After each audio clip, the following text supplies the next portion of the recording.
I'm late. I'm late. I'm later than pregnancy, bitch. I'm late. I'm late. I'm motherfucking late.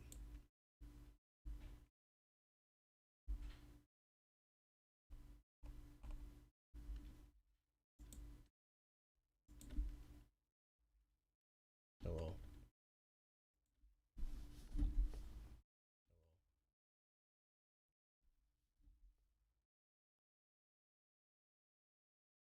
I mean, paying none 50 billion things.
Perfect.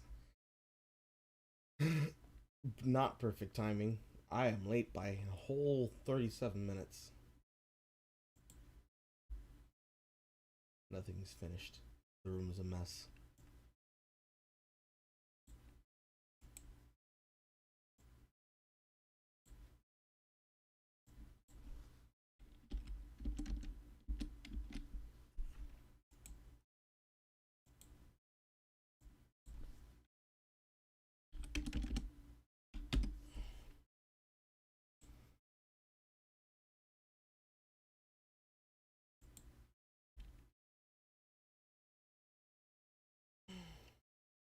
You can realize you just finished. Unfortunately, I did not get that coffee that I wanted. Decided against it.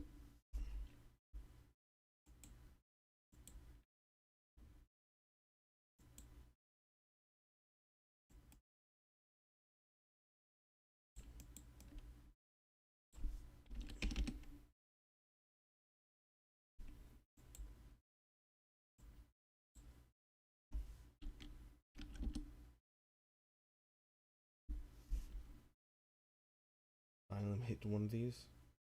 Hello. Hi.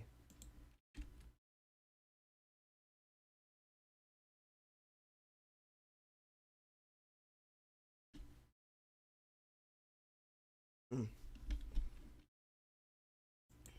glad that I finally made it to one of these.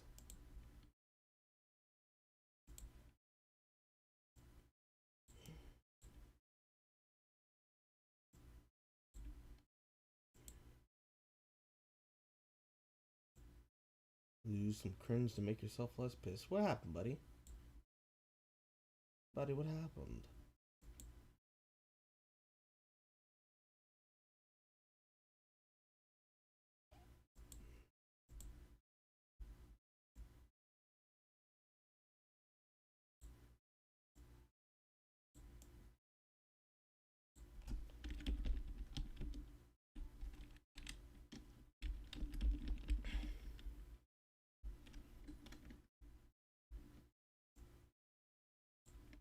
People have been annoying you and you know you won't fight back publicly.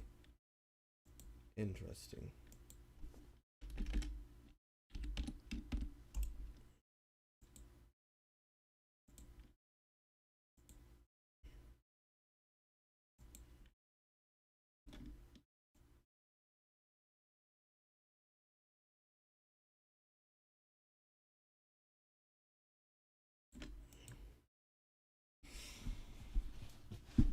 That seems even.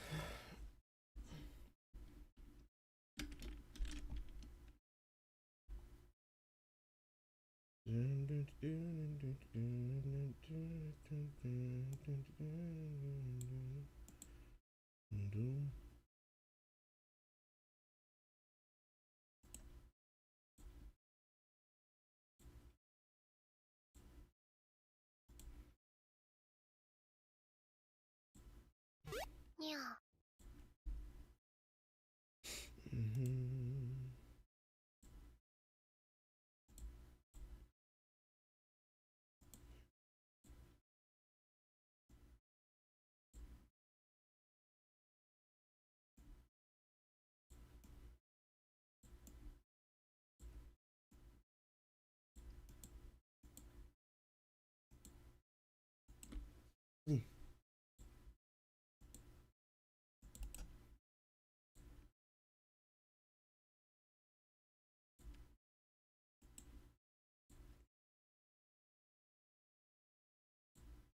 By the way, turn on live chat. No, I'm looking at the live chat. The live chat works on the cell phone. I can't do anything at all about the chat that's on the screen.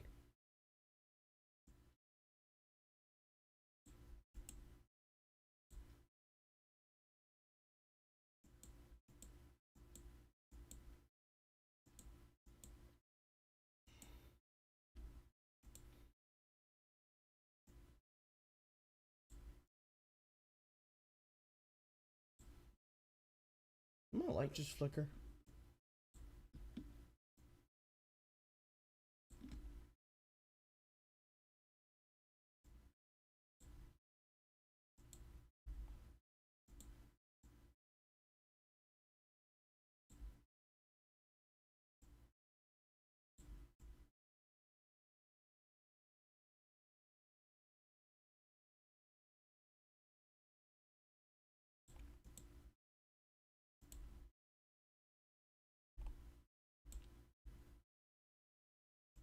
Is it even focused on the right screen? It is not focused on the right screen.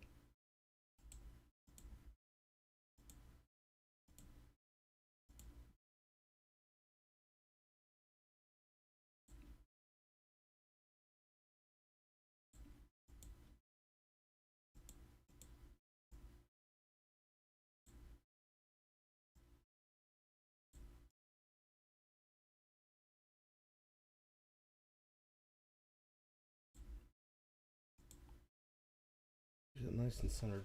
I can't tell. I've also lost the ability to care.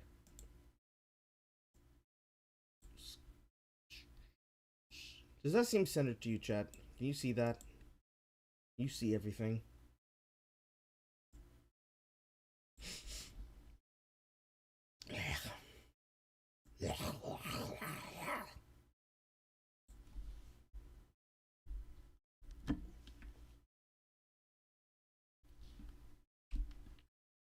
I hope there's a particular member in attendance. There was a person who I had a conversation with. I had this conversation with them on Twitter. It was very interesting, you guys. I was like an anime protagonist. I was talking to them, and we were talking specifically about Fairy Tale, because they were interested into why Michelle and I, in our own selves, did not partake of the delicatessen that is what I fully believe, in my own opinion, is a much weaker rave master. And I was able to convince them to understand that it's just never struck us to watch it, and promise them that if they were to show up, they would have fun. Watch me turn to this. So I hope they're in the audience watching. I don't know what their screen name is for YouTube. I hope I do you proud.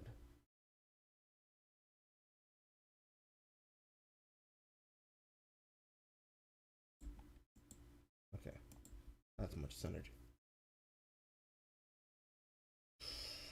Okay, you ready? Are you prepared? I'm not prepared. I expect this to fully incense me the entire up and way down.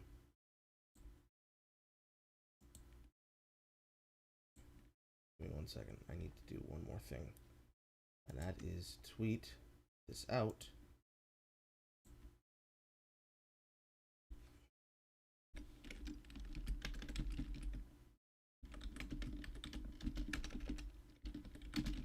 If y'all could do me the favor and or gracious gift of tweeting this out at the same time yourselves through the watch page, that'd also be nice.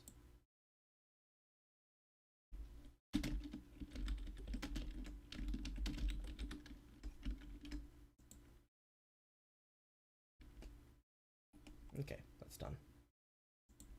No more time, no more holding back! Yeah. How's it going, everyone? This is TheAnimeMan, and welcome back to another episode of The Fuck Japan, the occasional... Wait, hold on, what the fuck? Yeah. How's it going, everyone? This is TheAnimeMan, and welcome back to another episode... Why do you talk like that? I know why I talk the way I talk. It sounds like he's slurring his words. Yeah. How's it going, everyone? This is TheAnimeMan, and welcome back to another episode of The Fuck Japan, the occasional show where I take some of the weirdest, strangest, most WTF things about anime, manga, otaku culture, or just Japan in general. You know how this shit works. Now listen, let me just clear up one big thing that's going to be a huge point in today's video. I love dark fantasy stories. You know the... I don't think you do. I don't think you do, Josepha, Joey Graceffa. Because in order to like dark fantasy, you have to be willing to accept what the fuck is happening in front of you, in the context of what is happening in front of you. For you to say that revenge porn the anime, what the fuck Japan, just from your title, tells me that you probably did not fucking listen to anything that was explained to you in the first chapter of the book, because it does not describe itself as revenge porn. You probably think it looks like revenge porn, but I'd have to ask you, where the fuck was your brain at when you were watching Goblin Slayer? Because that was revenge porn. Already, we're off the bat, and it kind of fucking surprises me how this is just really, really fucking stupid. Even though otaku culture is ostracized down to its fucking name. Yes, it is. Usually I choose to avoid the anime van content the same way that I avoid most anti-tuber content in general. I will only ever occasionally peek my head out to look at a video from SystemApp, look at a video from Giguk, look at a video from Digibro, and then peek my head the fuck back down, because those are the only threes whose videos are relevant to me. That's the only ones that can hold my attention, because the rest of them do shit like this. I can't watch a Jeff video for the same exact reason, and I think TheAnimeMan is probably a much less annoying version than Jeff. At least I've never seen the stupid shit that could possibly be coming out of this or any other take he's ever had about anything. And I'm pretty sure, from what I remember looking at from Necro. In fact, let me ask if Necro can come here and join this audience, because Necro's responsible for the reason I'm even fucking watching this. Because I happened to look at their video covering this enough that I saw what I saw and I got very fucking annoyed.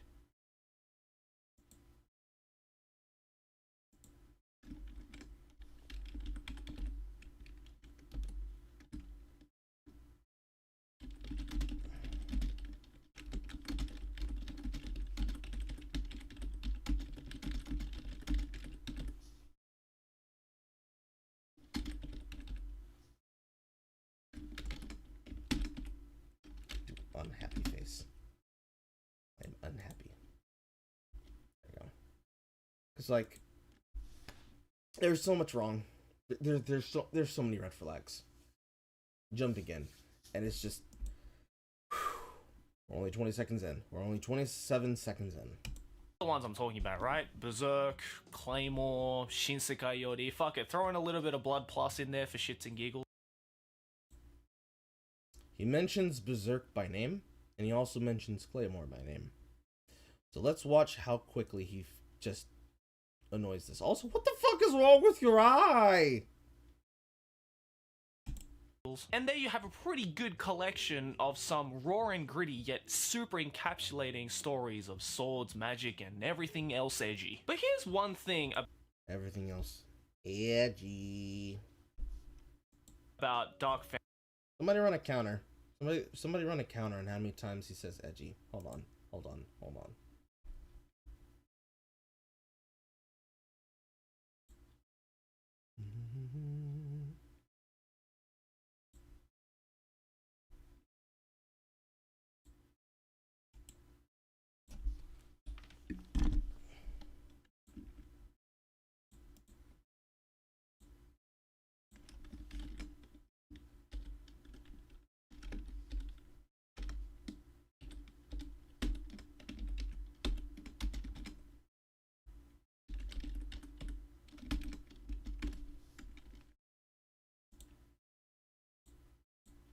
Ta-da!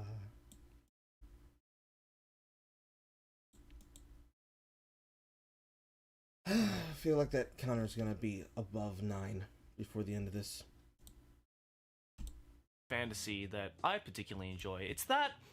It's a refined art. So many people have attempted to write some gripping and edgy dark fantasy stories, especially in the manga and anime world, and yet True. there are so many that have come out quite unsuccessfully. And that's because I feel that the genre of dark fantasy especially is a serious hit or a miss. It's very easy to fuck up, make super generic, or just way too edgy for the sake of edgy. Way too edgy for the sake of edgy.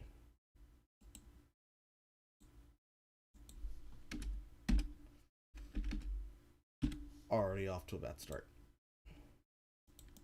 And this one manga / light novel series that my good friend Dai Tomodachi opened the doors up to me for, and just so happens to be the creme de la creme of today's The Fuck Japan episode, just so happens to be all of the above. Now, some of you might be looking at the title of today's video and thinking to yourself, wow, Joey, nice clickbait as usual, dipshit. But after you finish watching this video, if you do decide to stick around, I think you'll come to realize that this is really the only way that I can describe this piece that we'll be talking about. And with that...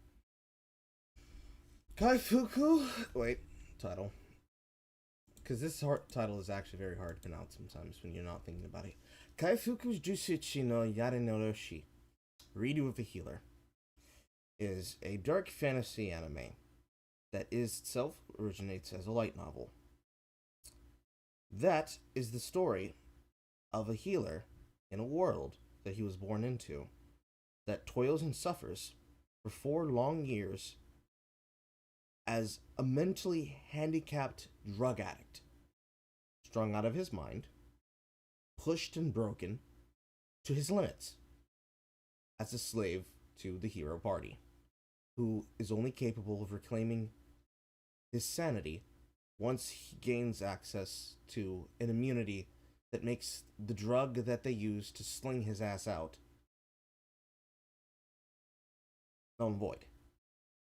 And using the powers that he has gained from the usage of his healing ability, an ability that allows him the ability to synthesize, copy, and grow stronger from suffering the immortal wound of the pain of those who he has healed, to reverse time and start the 4 years of his life over from the beginning, all so that he can get his exacted revenge. Does that sound like a revenge porn? Depending on how you choose to be charitable to it, sure.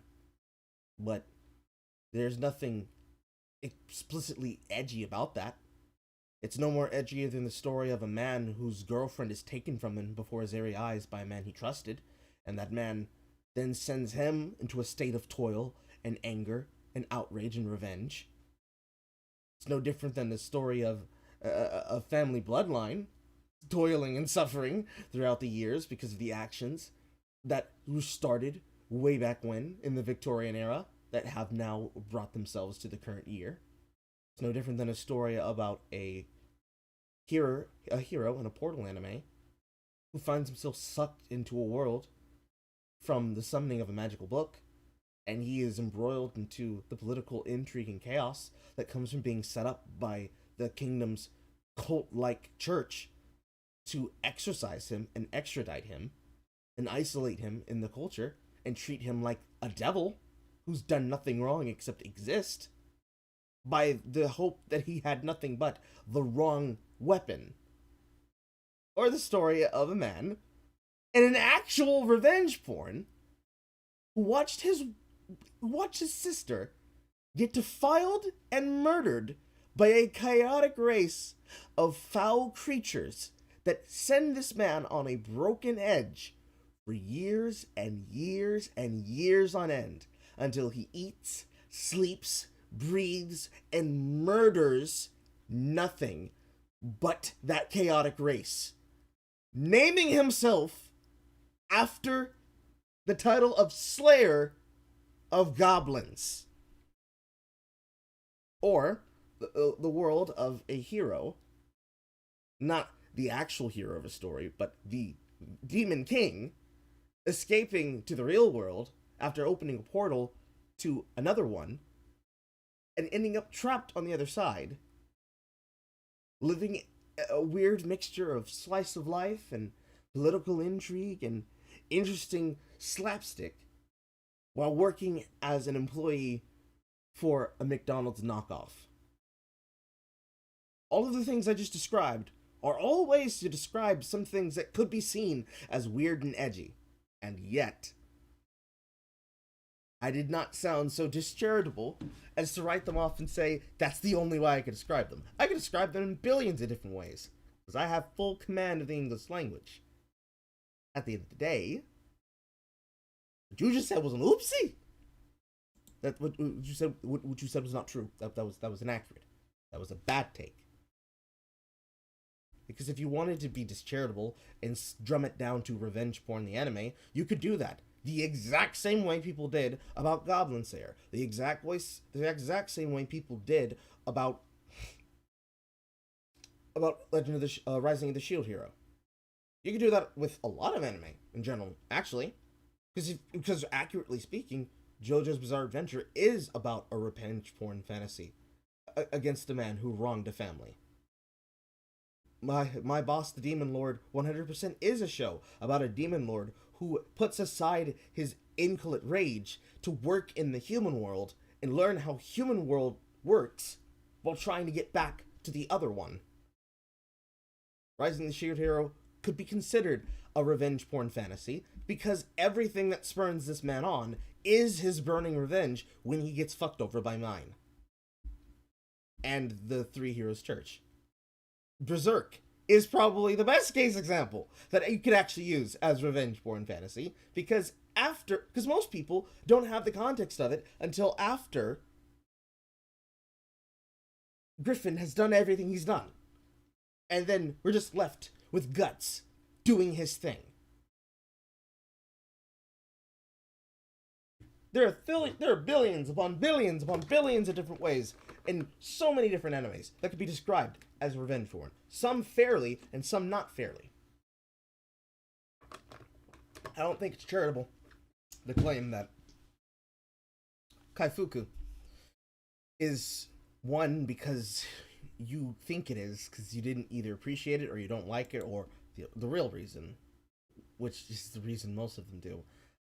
You're deciding that you have to say that it's bad because it's getting an anime adaptation, when secretly you really like it, but you can't say that you like it because, oh my fucking god, it's problematic. I think that's closer to the reality of the take. I think that's the one that's accurate. You love how he changed the font to try and dodge the algorithm and really convince he's cared about the issue. Whenever anyone feels the need to preface an video like, I like the genre, but it's a red flag that they don't like the genre, more than likely, he probably likes certain things about the genre. You're right, we are at 4. There are certain things that he probably likes about the genre, but he doesn't like the way that Kaifuku does it. Which, that would be fair. He can have that take. But it would be bullshit. He'd be lying. Let's see what he has to say. That, ladies and gentlemen, my purest of ladies and my most degenerate of gentlemen, today we'll be looking into and Women can be horny too. Deeply analyzing this particular manga and light novel series, which I believe to be some of the most fucked up, messed up, and most edgy series to come out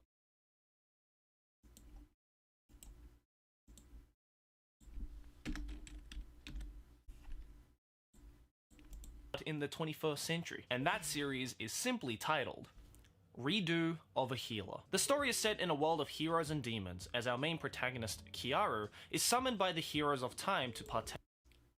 Kiaru is not summoned by the heroes.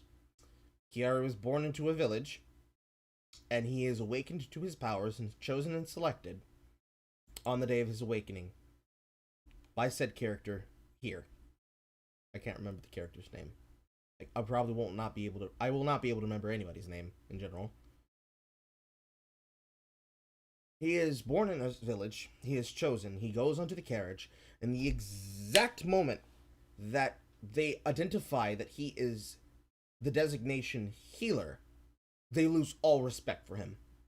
Because they consider him they consider him useless to them, except for healing their wounds. And so they treat him like a heal slave. How did you miss that? How did you miss that, Joey? They treat him like a literal heal slave. If it was a female character, you would say that they treated her like a heal slut. Because that's actually what they did to him. You just...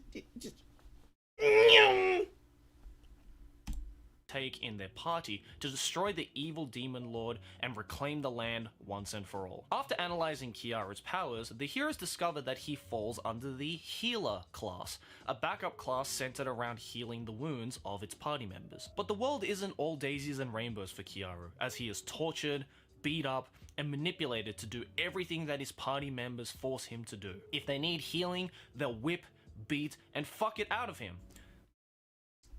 You chose to miss and jump over that part that you're showing on screen, where they are showing how they drugged him. In this frame, you are literally showing how they use this drug. I don't know if it's a colored liquid. We'll know when the anime comes. But they use this drug back then in a high dose to lace his mind, and they treat him like a fucking animal. You just didn't mention any of that. And it's not just that he's beaten, tortured, sexually ingratified, sexually humiliated, and in general used like a breeding sow. They do that to him. It's just There's so many things that are wrong here that you've already done, Joey. How did you do that?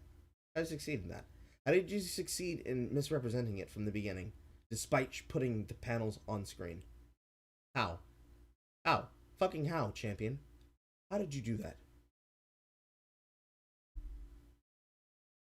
Honestly, your issue with Redo getting an anime has nothing to do with Redo itself. If the studios are gonna shy away from an interspecies reviewer, how are they gonna redo Redo? Yeah. It's the same question that you really have when you look at how the journalists choose to cover the animes in general. Like, the same outrage that they're having about this is the same outrage that they had about Goblin Slayer, and that they had about Interspecies Reviewer, and that they had about Shield Hero. They're throwing their ears up and saying, oh my god, this is so edgy, this is such a dude bro thing. I don't understand it. Also, why is Streamlabs punishing you so hard? What the fuck?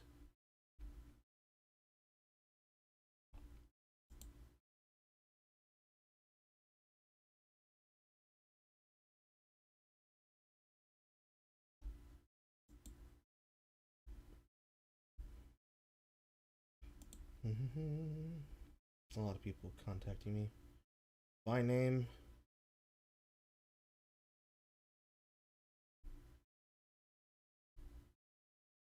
Amy, why? I just saw something I didn't want to see. Unfortunate. But yeah, the same way that they disparaged Tate no Yusha, the same way that they disparaged Goblin Slayer, the same way that they disparaged interspecies reviewers, the same way that they're disparaging Kaifuku. I'd go as far as to throw in Shinsho Yusha, extra cautious hero, but that's a different case entirely, and we'll get there.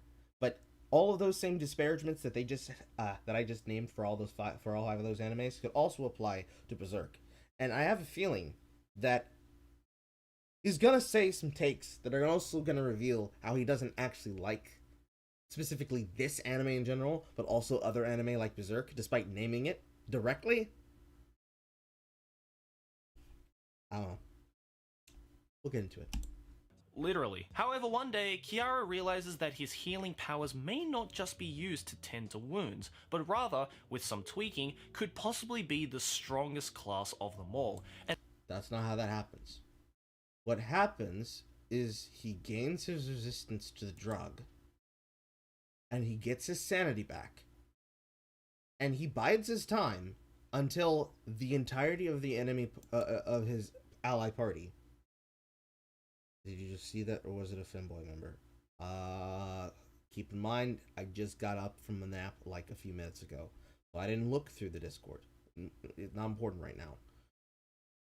He gets his sanity back, and he waits until they are in a shit position, and then, after working out, prior to waiting for the right opportune moment to fuck them over, he reveals the true potential of his skills by showing that he's not just a healer. And this is part of the first chapter, by the way. This is before we learn really anything specific about the situation other than what we are being shown through his eyes, so we can understand how he is as a character. He shows how his abilities work, the exact same way that we learn how in Shield Hero, Tate no Yusha, how his skills work. In here, for him to be able to use his abilities, he has to heal things. And as he already showed in the panel, in fact, he probably showed it in this one, right here.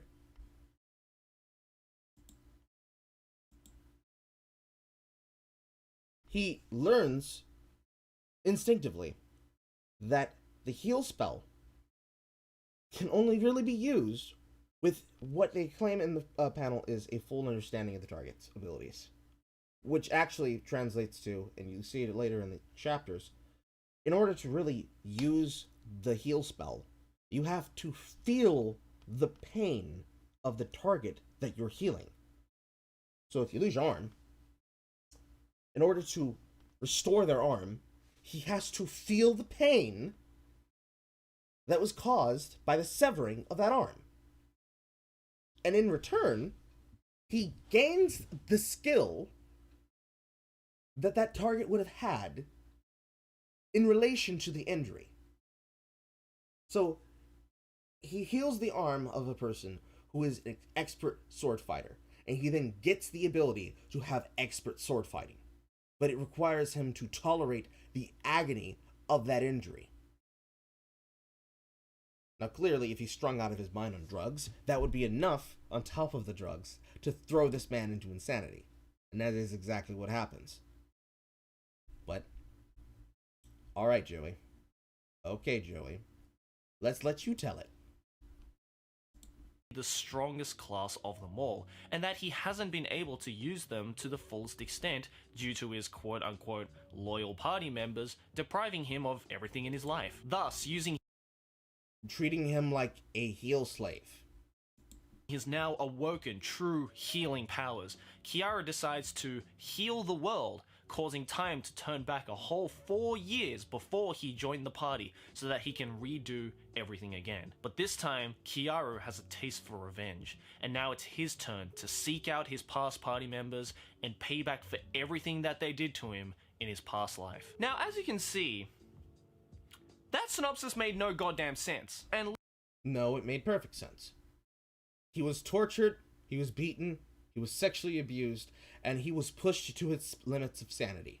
He was wronged as a being, as a competent creature and decided, you all made me suffer, so in the next world, when I do this all over, I'm gonna get my life back, and I'm gonna torture you. That is exactly it. He sets it up. It is a revenge story, but it is very much a story where he was the victim, and now he's a broken man. So a broken man is going to exact his revenge on people who have wronged him before they can do it to him. Like, you gave a shitty synopsis, Joey. Joey, you were being dishonest, Joey. Listen, my boys, that's not just me being shit at writing synopsis. Yes, it is. Yes, that is. You actively chose to poorly describe the first thing that a person reads. Like, if I did not think that it would result in my video possibly getting taken down, I would put the link to Kaifuku, because I have the link to Kaifuku scans, in my description. Now, I know that you, Joey, have the book, because you show it in the video for the stupidest of reasons. And I'm just going to preemptively say this here. You having the book does not mean your opinion is more valid. We're not even going to get into the entire piracy angle. The reason why it doesn't matter is because I can read the book for my own eyes and be able to come to the objective synopsis that your synopsis was bad. Because I read it. I read the book. I know what happens. So, and I didn't even specifically finish it all the way through. I saved it because I was like, ooh, this is going to be tasty. The same way that I felt about when I was reading Shield Hero. And I was like, ooh, this is going to be tasty. Because I didn't want to spoil myself too much. I wanted to savor the flavor. You can't just say things and claim that they're objectively true. You're either doing this on purpose or you're just actively being that dumb. So which is it? Are you pretending to be retarded? Or are you just that stupid? Either way, stop it.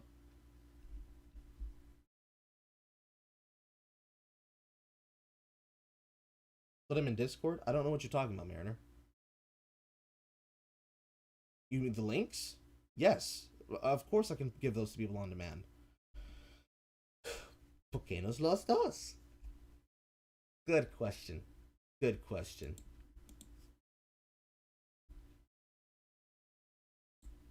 Who tweeted me on Twitter? What's happening with this Vic Manona thing?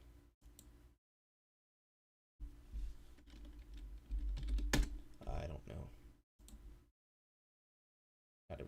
Looking at Twitter really quick because people are replying to me and shit.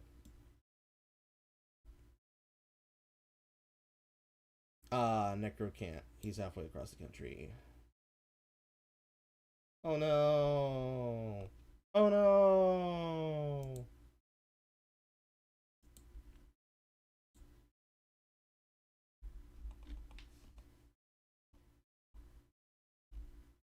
I have no idea what all of this is. I'll look at that later.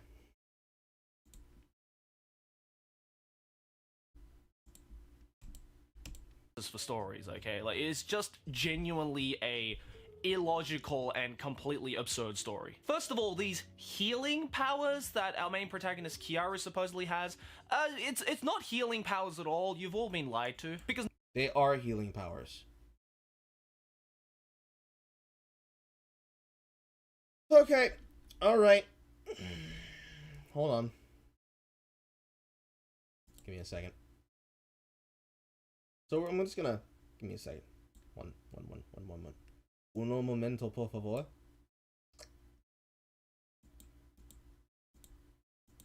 Oh, wrong one. Parlez-vous. Le Francois. But you're full of shit, Joey. And I'm gonna bring it up on stream. And I'm gonna show how you're full of shit. Like, I'm gonna show the panel. I'm gonna show the panels. If I can find them at the time. I'm gonna show the panels of how you're full of shit. Cause you can't do this, Joey. You can't keep trying to get away with this like this.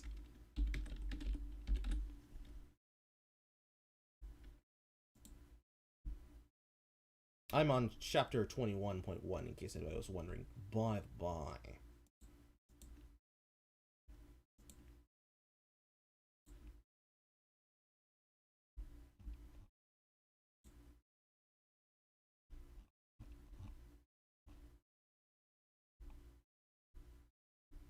Okay, here we go. This back up. Alright, so here is the scene that I was describing.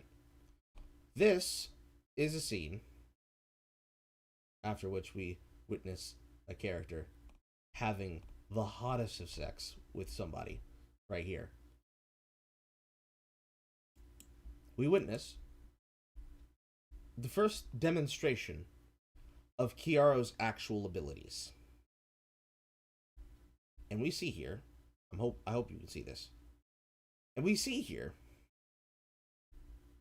that not only does he get an ability similar to that of Shincho Yusha's character, having the ability to see the stats of people, the same way that most of these stories do. So this is similar to the same stat lookup that you see in in the Rising of the Shield Hero. This is similar to what you see in Shincho Yusha. Extra Cautious Hero. Hello, son. Hello, Stefan. My child. You see the stats of the character. And you see demonstrations of all of this. He is narrating how he can repair the limbs that have been cut off, and is describing that in order for him to do so, he will have to feel the pain of what caused the damage. He uses his healing ability and experiences the torment. And then, from suffering said torment, her arm is healed. So Joey, you're full of shit. What are you doing? Why are you lying? Joey! Why? Not only can this boy heal wounds like in any RPG-like game setting, but he can also heal abilities from other people and make it his own. He can... Yes, Joey, because he's synthesizing the ability from learning from their experience. And heal physical properties into other physical properties through the use of alchemy. He can... Yes, it's called synthesis, Joey. Please keep up. And heal demons and evil spirits into its purest form, therefore nullifying every single attack that they come up with. And he can... Joey, why are you doing this? So, go all the way back. What happened, Joseph, is in the story, in this book. What happens, if I can find it appropriately,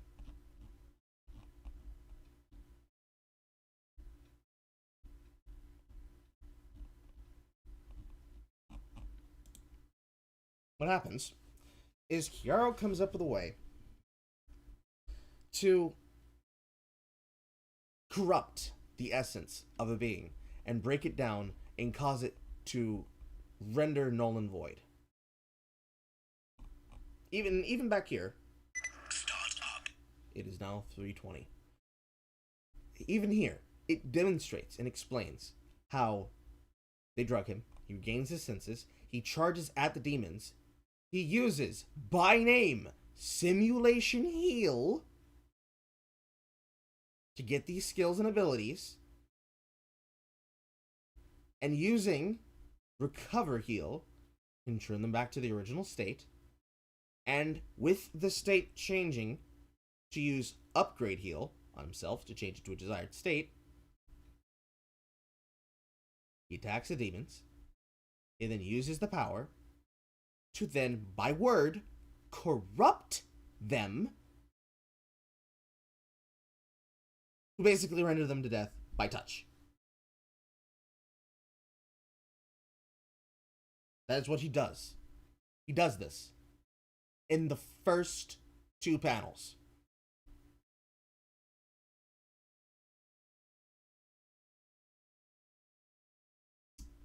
Recover for healing, simulation for copying, upgrade for physical enhancement, and corruption for instant one-hit KO touching them from inside. Is that busted in terms of power level? Probably. But it's very well set up from the beginning. This is just the beginning of the story, Joey. Yes, his abilities are healing. He has the ability to heal. He has the ability to copy skills and learn them for himself. He has the ability to redirect. This is an interesting one, because I don't even think this happened in another anime. He has the ability to upgrade his own physical enhancements and actually move around his stats, as if he was doing a skill reset. So if he wanted to have more speed, he can have more speed. If he wanted to have more power, he can have more power. If he wants to have more defense, he can have more defense. These are plot points, Joey. These are not bullshit ass pulls. It seems OP, but so is having a character that can kill somebody in one punch. And yet that is exactly what happens inside of Shinsho Yusha. That's exactly what happens in a series like One Punch Man. Granted, this is not a comedy series, and neither was Shinsho Yusha, but one-tapping a man for all of his life in a series where it's been shown that you have the power of heroes that are destined to destroy evil kind of means he could have that kind of ability. You may not like it, but you have to accept it. And if you're going to understand it, you also have to accept that that is the truth. You can't lie about these things like this. It's unacceptable. It's super unacceptable. So why would you do that, Joey? Why would you lie? Heal the world, causing time to reverse back to however long he desires whilst still maintaining his memories. Yes, because the stone that he gets from the Demon King... Hold on, I went back too far. The stone that he gets from the Demon King. Right here. As he attacks a Demon Lord. He grabs the stone from them. And specifically, using the stone, he resets time. Like, the stone specifically is the Philosopher's Stone. An ultimate magical instrument that can increase magic power tremendously. It is not through his own power that he resets the world. He has to use this stone that he gets from the Demon King to turn back time. Specifically because that is the plot point.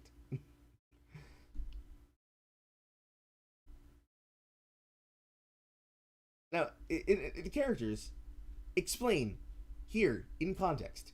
Even when he succeeds, his memory will be wiped and that history will be set. But he, through his absolute anger and rage and upset emotion, tells the princess in the alternate timeline, because technically you could say that everything happens in the first timeline, is an alternate reset of the timeline. A mind wipe, if you could. He goes back. He does this using the power of the stone. He resets the world. And that is how that happens. It was not some magical ass pull he pulled out. You could describe it that way. You could even be accurate that way if you wanted to be. But it is not, it did not come from nowhere. That is the plot. So why are you being dishonest about the plot, Joey? Wait, hold on a second. That sounds fucking retarded, doesn't it? Can you No, it doesn't, because that's the plot point, Joey! imagine if you were playing like Final Fantasy and the white mage just shows up, starts fucking shooting fireballs, starts turning all... A white mage that shoots fireballs is not a white mage, that is a red mage. Yes, it would be weird if characters that had established classes were starting to do things outside of their established class. Too bad he's doing things that are established of his class. Joey, why are you doing this? Why? all these like toxic things into healing properties and then just stands... Ah, wow, that would be crazy if an alchemist was able to take the synthesized properties of an item and synthesize them onto another item. By this same logic, Joey, what you're telling me is that heroes that use melee weapons should never be able to synthesize properties onto other properties because they're not alchemists. So, things like, oh, I don't know, Kingdom Hearts should make sense, right? There should never be any way that a character like Sora or any other Keyblade warrior should ever be capable of doing magical feats. Because they're not magical knights. That's not something that they can do. Where on their assertion did it show that they were magical knights? Except for the fact that they're doing fantastical things in a fantasy universe, Joey. How ridiculous would that be? People doing things? By different rules? In different contexts? Preposterous. Now that's the most ridiculous thing I ever heard. Looks back at you and is like, bro, I'm just a healer. Like, bitch. This has to be... Joey, it's called dramatic reveal.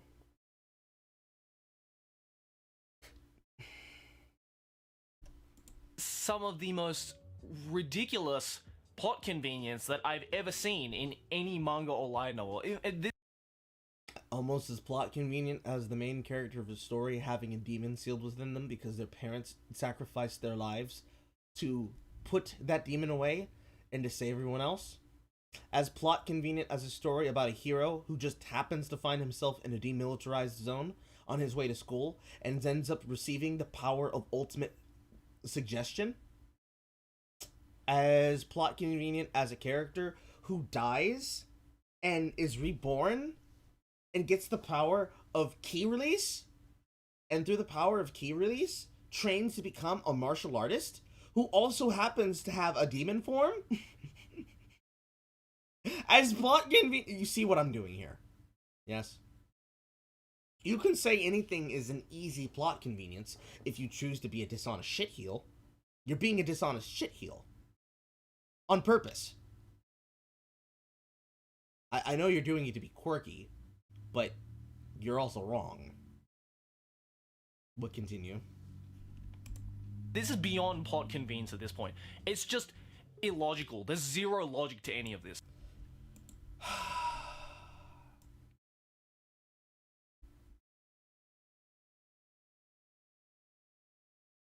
There is logic.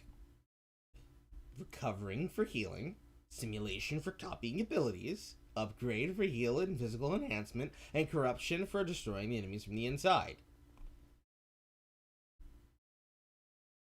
He is in this scene where this happens, where we learn the context, demonstrating his full range of abilities and discussing them. Regardless of how you may claim them, you cannot take the element properties of one person in a story and compare them in context to this hero in this story and say, well, isn't this fucking dumb? Isn't it stupid how this character isn't like this character and how this character can do what they're doing in the world that they exist in? Isn't that dumb? That is what you're doing, Joey. And you're hoping that the ridiculousness of the scenario that you have just painted is as ridiculous to the reader that you're presenting it to as stupid it is to me as a person who's actually read the book. Ergo, I must ask you again, what the hell are you doing? Who are you fooling? It ain't me. Because normally, if a character is to ask a question like this, and they do these things, and they do these feats, right? They destroy an entire army of people, and the villain asks, "Who the hell are you?" And they say, "I'm the healer hero Kiaru. Just a normal healer." Ting! You're gonna be sitting there like, "Oh my god! I can't believe! Oh my god! My mind is boggled! Oh!" You know, it's a PogChamp moment. How you have taken what is basically supposed to be a hype-up moment for the hero to beat the shit out of the villain that's jobbing for them in that particular moment.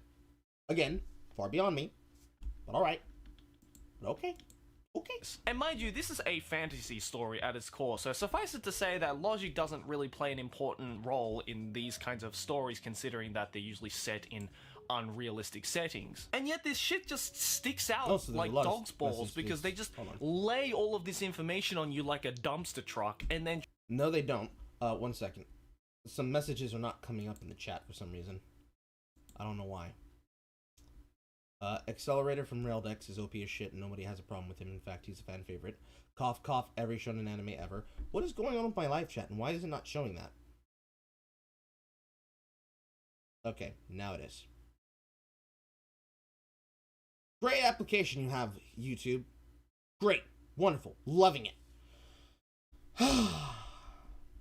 I love JoJo, but JoJo be pulling some bullshit. Yes, JoJo be pulling some massive fucking bullshit. That's a perfect example.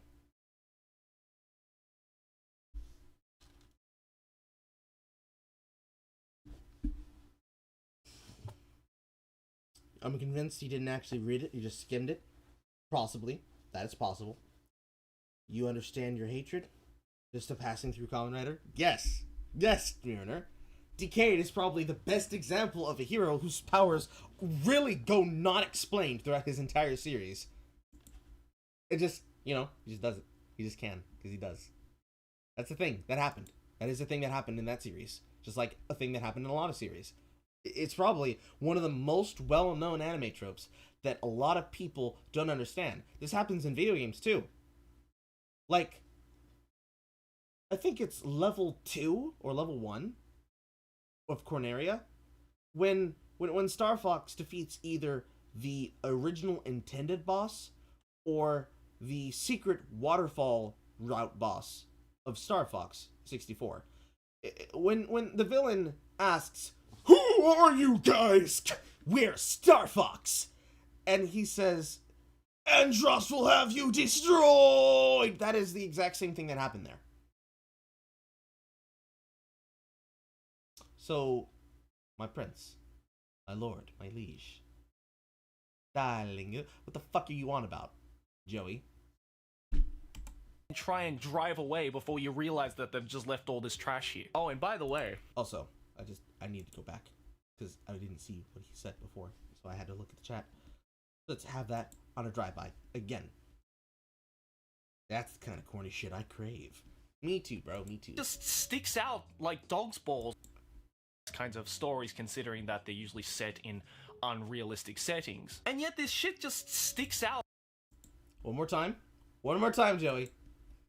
Convenience that I've ever seen in any manga or light novel. This is beyond plot convenience at this point. It's just illogical. There's zero logic to any of this. And mind you, this is a fantasy story at its core, so suffice it to say that logic doesn't really play an important role in these kinds of stories, considering it's such a logical story.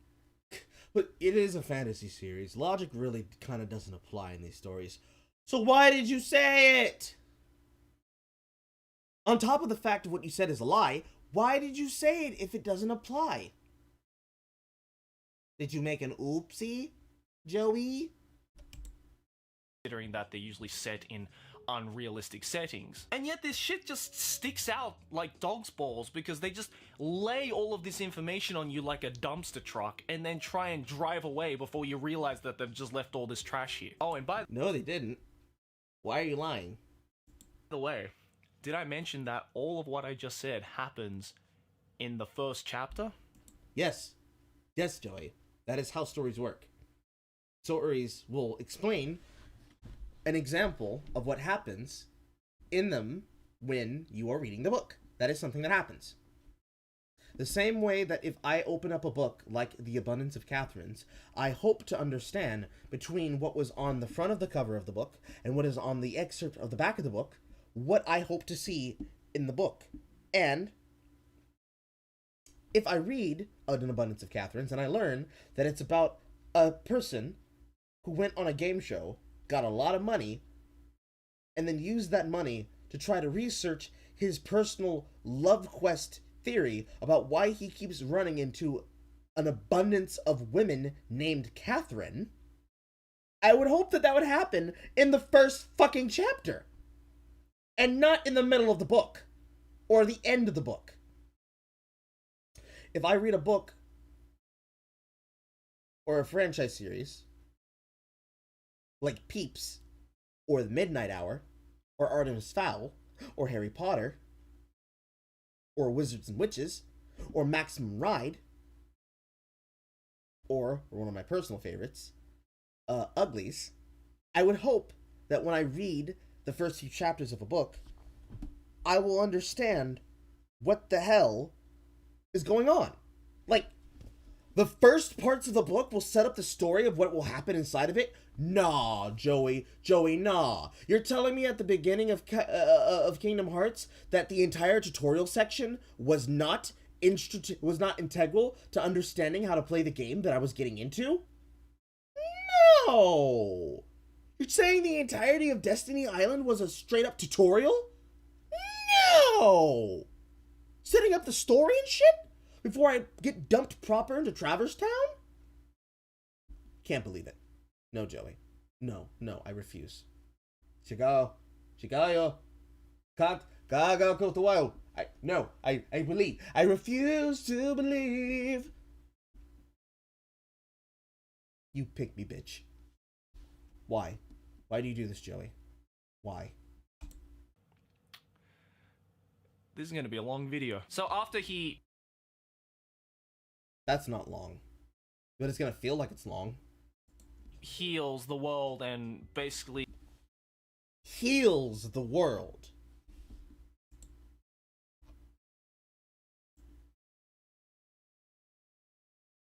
Heals the world. In air quotes. As though he doesn't explain what he's going to do. Heals the world. He pulls a ReZero on us and goes back to the first village that he started in. He begins to create these debuffs and abilities before the party members come and pick him up. Like the... Yes. Yes, Joey. Because if you pay attention in the story, he gets the ability to resist what happened to him so he can be able to set them up to fuck them over. He has to build up a tolerance to the thing that robbed him of his freedom all the way back when, which was the drug that they used to pimp his ass out. He has to undo all of it. He has to go, he has to prepare himself. He has to set up for what's going to happen. And he talks about it throughout the first chapter. He gets the first thing that happens is that he snaps to awakening in his bed. He wakes up. He gets talked to by his age friend. He then realizes he has succeeded in his plan. He has returned. He has his memories. He talks about how he's going to get his rank. He talks about what will happen. The last time that he was receiving the hero rank, he will have to join her group as a healer and prepare himself. It's not going to change the fact that shit will still happen to him. He knows that he cannot just wait for things to come to him. He needs to plan. So the first thing he does is he goes into the area. He goes to get what he calls the eyes of the spirit. He needs to have the eyes that give him everything on Earth. And this is not an ability that he gains randomly, by the way. He gets this from doing a thing. He talks it through right here. He goes into the forest. He goes to the place where the movement of the stars are connected to his spirit. He goes and finds it. He finds the border of the spirit realm. He finds the spirit. And using the precognitive knowledge that came from having gone through what he went through, he talks to the spirit. And he asks for the eyes to see through everything, which he is gifted from the contract of the spirit. It's basically a more broken example that you could say applies to infinite lookup. That is the thing that he gets. That is the first thing that happens. He is able to learn this. The second thing he does is that he goes into the forest and he goes to give himself tolerance. And this time, he chooses to plan to use simulation to get the antibody skill earlier than before. So, in order to resist the poison, he has to give himself the antibody to do that. And, because insult and injury is great, and this is the way that they wrote it, you can see, as he's eating the mushrooms to give himself poison, it is reliving how he was abused by the party members. And he does all of that to help to get the resistance. In 5 days, he knows that he wouldn't be able to get that resistance. But he does this so that he will. And he does that by force of will.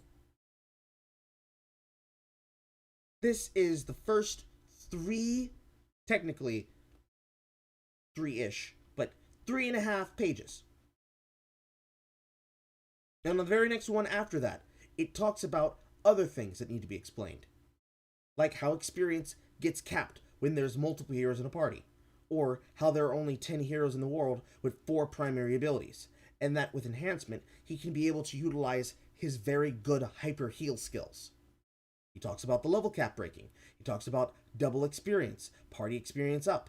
He talks about the cap break of companion, which is something that is only gifted to the heroes, something that is inside of them, unique to just them.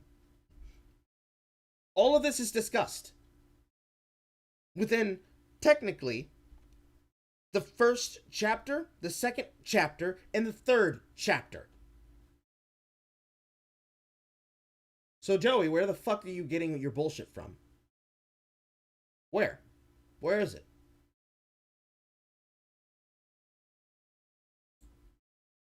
The ability to resist poison so he doesn't get addicted. You show the fuck...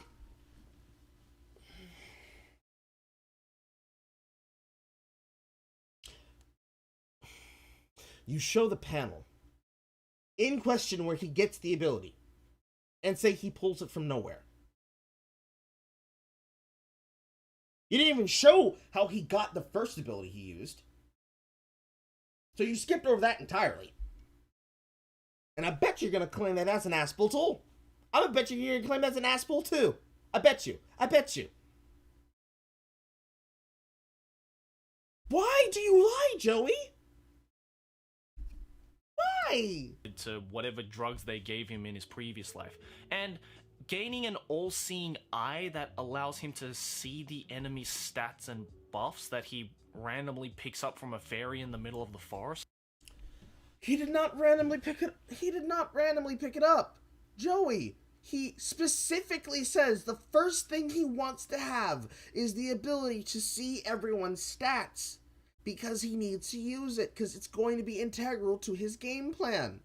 He goes there explicitly to get it.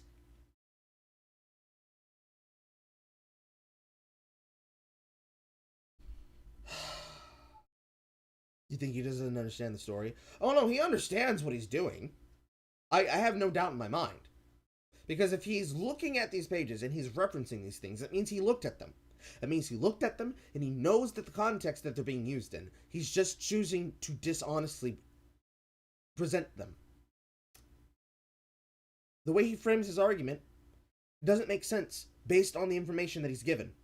So either he's pretending to be retarded or he didn't actually read what he was writing. And I don't think it's as simple as he just wasn't reading what he was writing. Because there's no fucking way you could read what you saw, what I just showed you, and come up with this interpretation unless you are choosing to be dishonest. What the fuck are you smoking, Joey? Because there wasn't enough plot convenience already, apparently. It's not a plot convenience if it is a part of the plot and is a part of the reason why he does what he does. You cannot call things an ass-pull when the story explains the reason why they're doing it. In the very logic of the scene. By word. By name. Now, in my eyes, that's all fine and dandy, because... Very clearly, it's not all fine and dandy. Otherwise, you would not be bitching about it. This isn't the first time that we've seen a power fantasy set in an RPG-like setting where... I wouldn't even say that this is a power fantasy, but okay. The main protagonist is like this ridiculously OP character that can do anything and doesn't know how to fail. But here's where... Yes, Joey, we have all watched shonen anime. This is the point where I ask you in the broadcast to please read another book type. Because regardless of any of the bullshit you just said, that does not undo the fact that things happen in a story. And that when things happen in a story, the believability of what happens is based on whether or not you and I understand what happens. And how cognitively this functions in the instance of what you are doing. So when I read Naruto, and I try to understand how all of the jutsus work, if I choose to just potentially play retarded and say, man, I really don't understand how Gaara is getting his ass kicked by Guy Lee, it kind of doesn't make sense. How is a person with ninjutsu being beaten by somebody with taijutsu? I really don't get it. Why did he take off the weights? If I choose to be retarded, I could try to send that entire iconic scene. And yet, even in the context of the scene, by the way that it is made, it is explained, it is shown, it is deplemented, it is made a point. Every single piece of what happens, even without translating it, is easy enough to tell through the flow of story, or the understanding in the flow of a scene.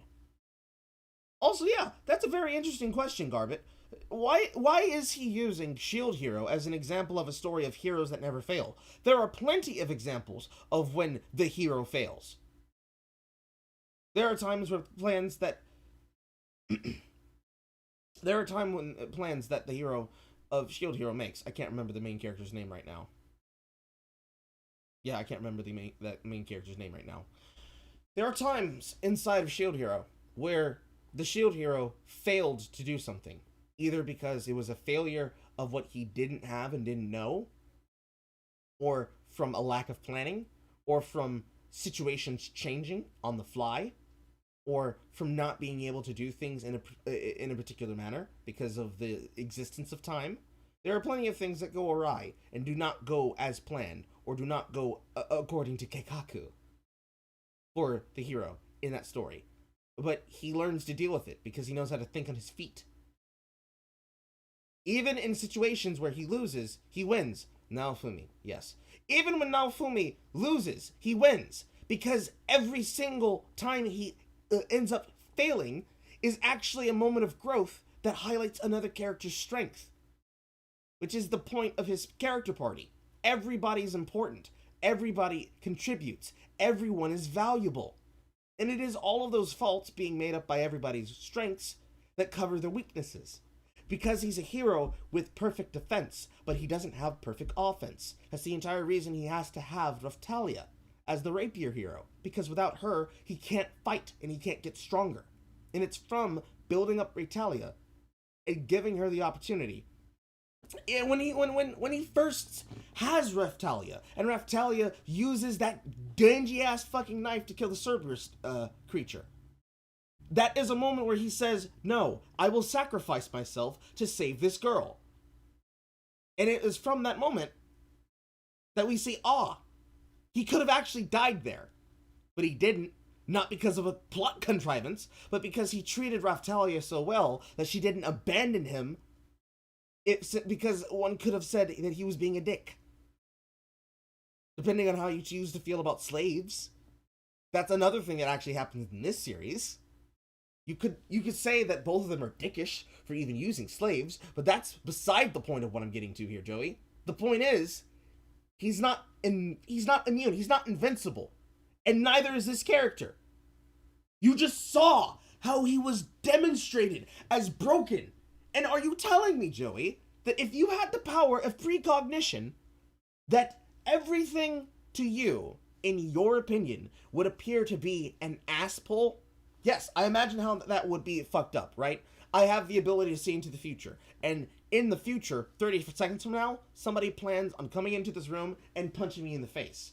And strategically, if I was to just pick up this nail clipper, hold this nail file end just like show, and then throw it at the door the moment that they were about to walk in, that would seem like a very big ass pull, right? How the fuck did he know that was gonna happen? I had no context to know that that would happen. Maybe it gets explained later. Maybe there will be a glint of something in my eye. Maybe there's something that has an illumination on the screen that explains it, that shows it, like it does in Kaifuku. I don't know. I'm just asking questions. I'm just asking questions, Anna, Joey, because you fucking didn't. Things start to get unnecessary, and I don't think I'll be able to show any of this, because later, after getting picked up by the heroes, who happens to be part of the royal house of the kingdom that reigns over the world, one of the maids of the royal house comes to his room and suddenly starts having unsolicited intercourse with him, because apparently the setting in this particular world is that in order for characters to level up, they need to have intercourse with someone who is classified as a hero, aka the main protagonist, and use their semen to convert that mana into experience to level up. What? That is not what happens. That is not what happens, Joey. Oh, my lord.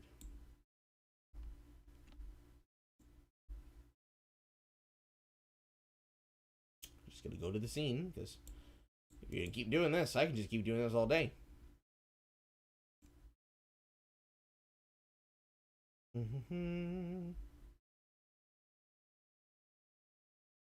So, what happens, actually, what happens, is, and you can show it because it's not even that difficult, what actually happens is that in order for people to grow stronger inside of the world of Kaifuku, and it's not just the main protagonist, it's all heroes. And I'm not even sure if it's accurately because it's semen, or it's just bodily secretions, because technically this works for the females the same way it does it for the males. In order for you to grow stronger, because you will eventually level up to the point that you hit a level cap, in order for you to break your cap, you will have to imbibe, I'm assuming directly since it says semen here, the bodily fluids of a hero in order to break the cap. Ergo, in this world, if people did not trade in the commodity of, let's call it Hero Nut, if they didn't trade in the commodity of Hero Nut, they would not be capable of becoming stronger.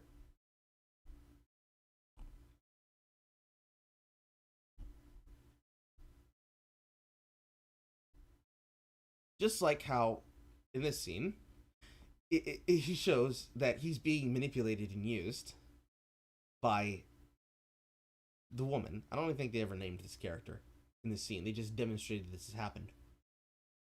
Even though he is raped by this character, he uses his ability of heal to take levels from her. And he does this collectively. Because why not? This happens for an entire week.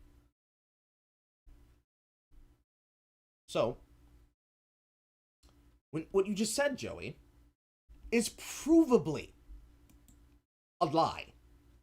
That is not how that works. They do not have to have sex with the hero to increase their level in order to level up. They have to imbibe the liquid of the hero nut to break their level cap. That's a little bit different. Because that is just if we are to believe that it's based on specifically male hero semen that carries this ability. I don't even think they even mentioned mana by name. It's just that they have to do this to do the level cap because that's just how the world works. Regardless of how you ever feel about that. Even if you want to say, but Carl, that's edgy. Why are you making excuses? I'm still going to treat this as though he is being dishonest because that is what is being shown here by the evidence. This is an inaccurate take. This is provably false.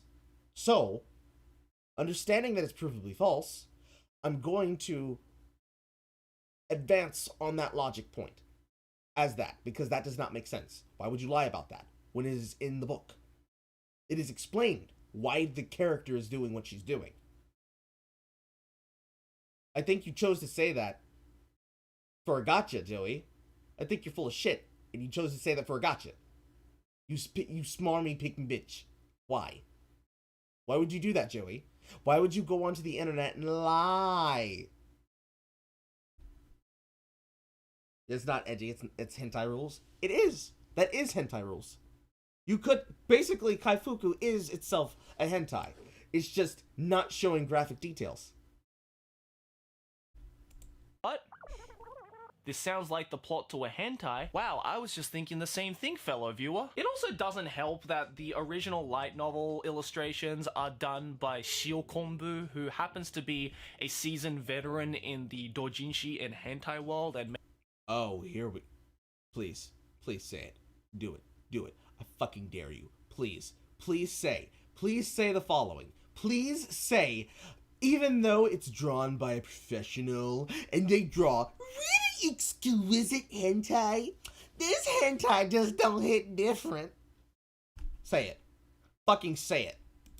make some pretty fantastically cultured anime pictures, if you get my drift. But why am I dedicating an entire What the Fuck Japan episode to this RPG-esque dark fantasy show that has a shit protagonist and an even shittier story? Because wouldn't you know it, this shit show of a fantasy story is getting an anime adaptation next year.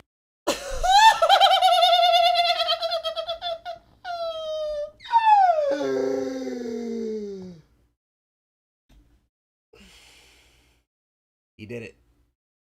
He did it. He fucking did it.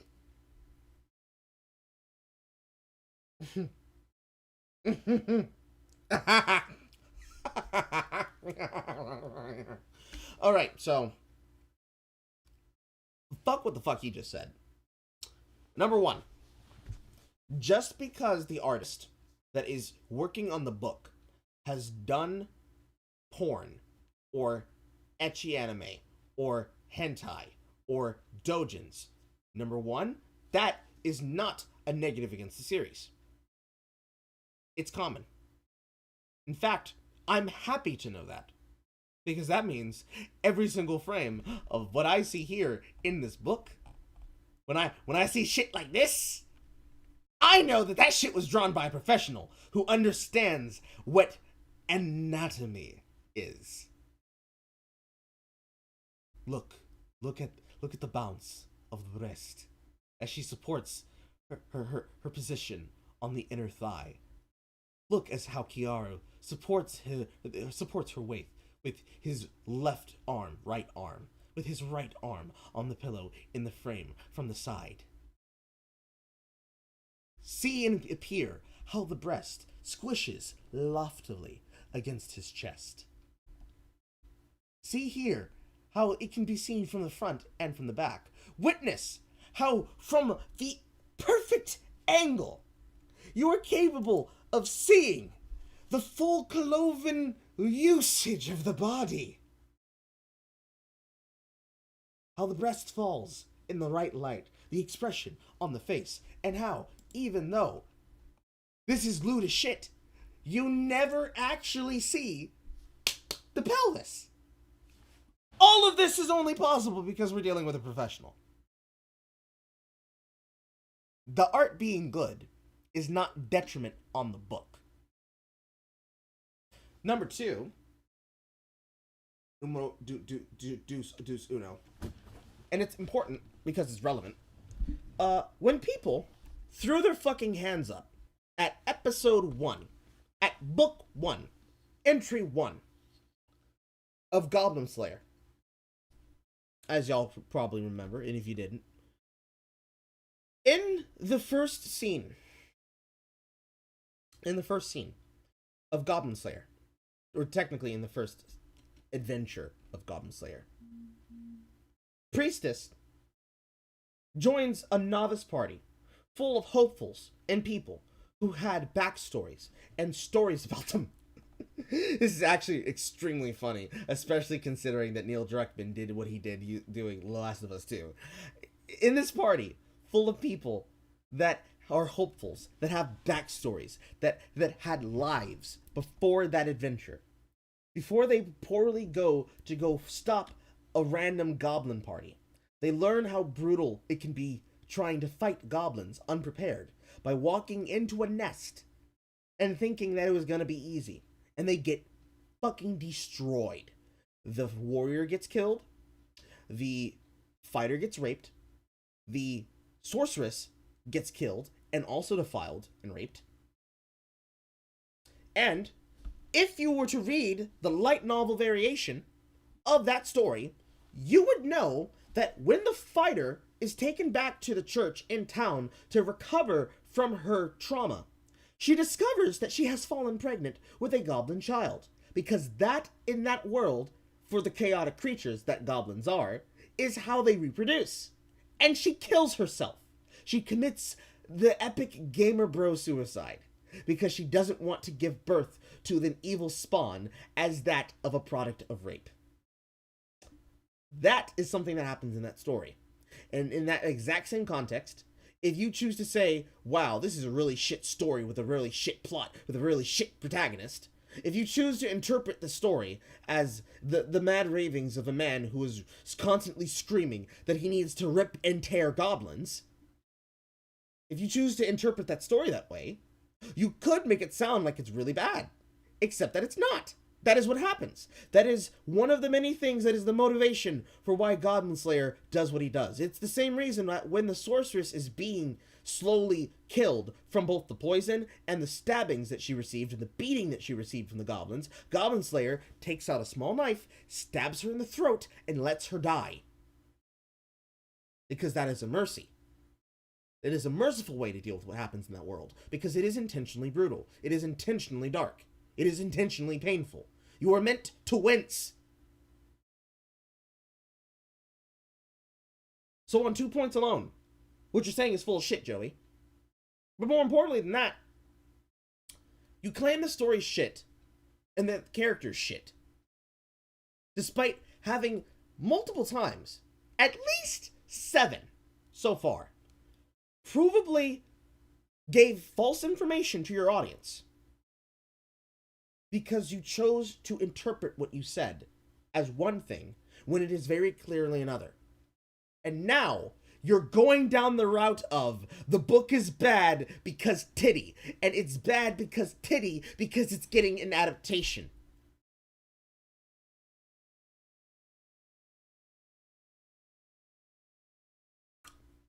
What? It feels like I'm reading. It feels like I'm watching the Twitter version of a thread of an underage child saying, this is pedophilic because there is sex and these characters do not look like adults. That's what this feels like. It feels like I'm lecturing a child who just doesn't want to tell the truth about what the fuck they're talking about.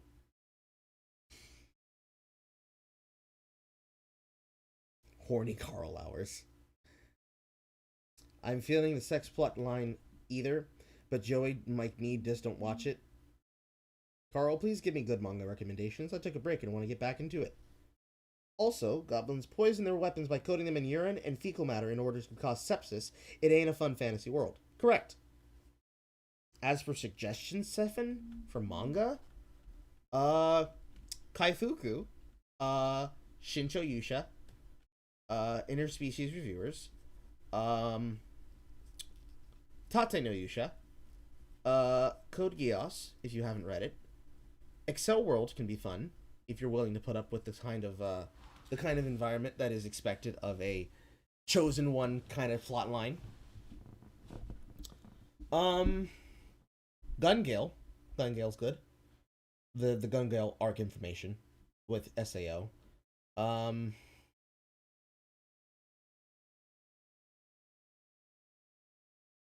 Rave Master is good if you feel like watching something that's an epic. Shaman King is also good.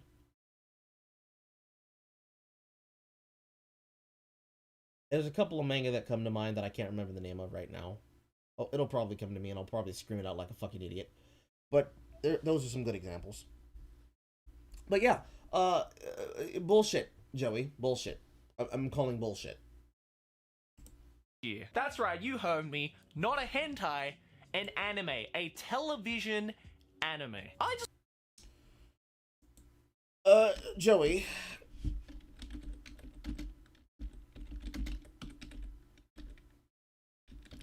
I'm putting in hentai anime adaptation.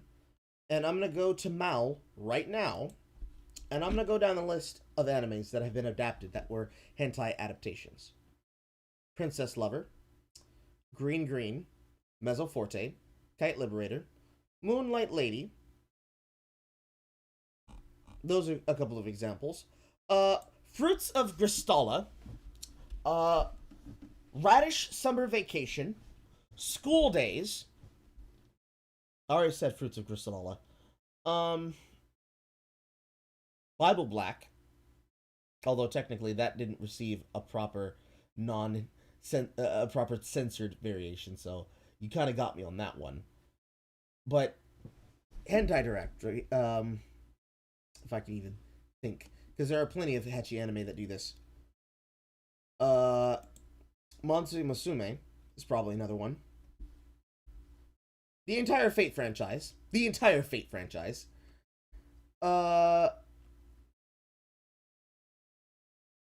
Shinmao Testament.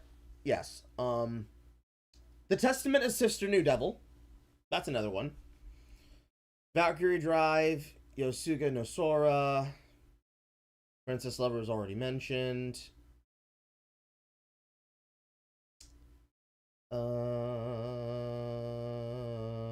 Green Green's also mentioned. But yeah, there are plenty.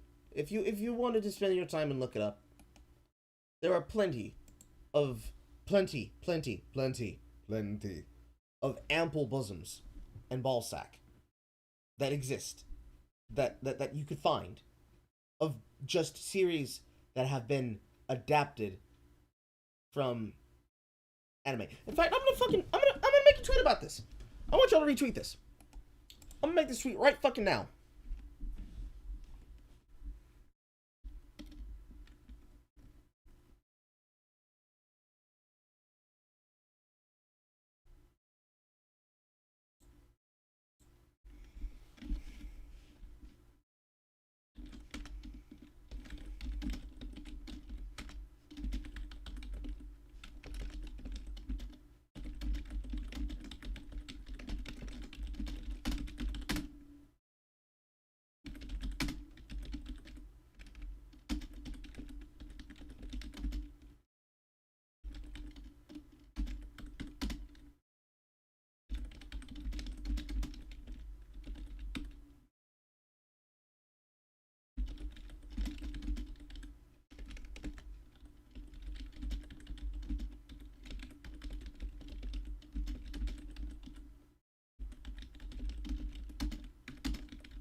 So I want y'all to just go to my Twitter and just retweet that.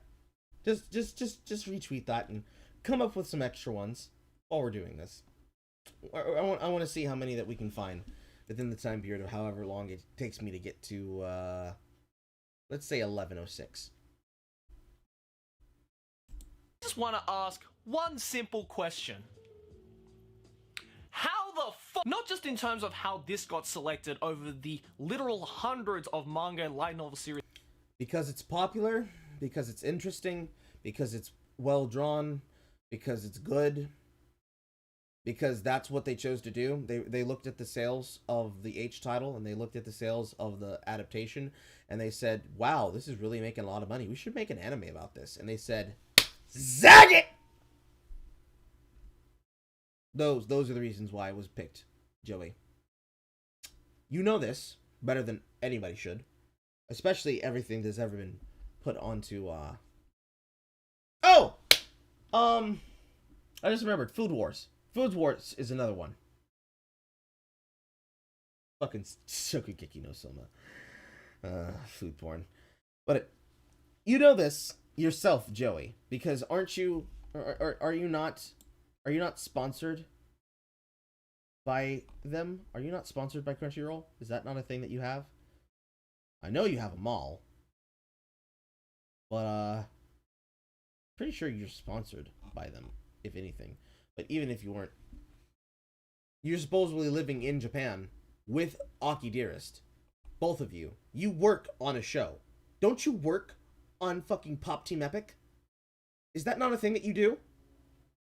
And you're sitting here and you're telling me, I don't understand how this was selected. Yes, you fucking do.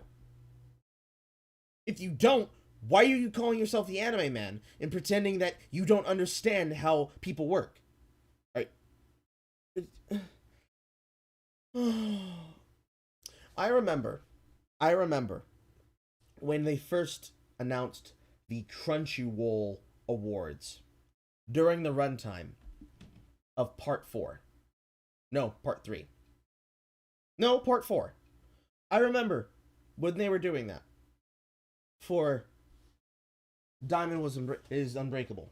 And I remember the winner of the best anime was not JoJo's Bizarre Adventure, but was instead the boys' love show, Yuri on Ice.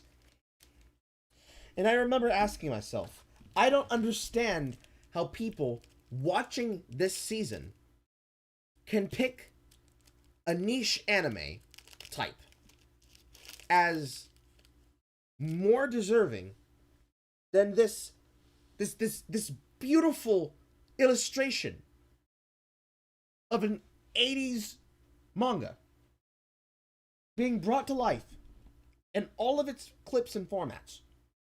I don't understand how a person could vote for something else. I can understand how they could be watching everything else. I can't expect them to just watch what I watch. But I don't understand how you can be saying this is the best of the season.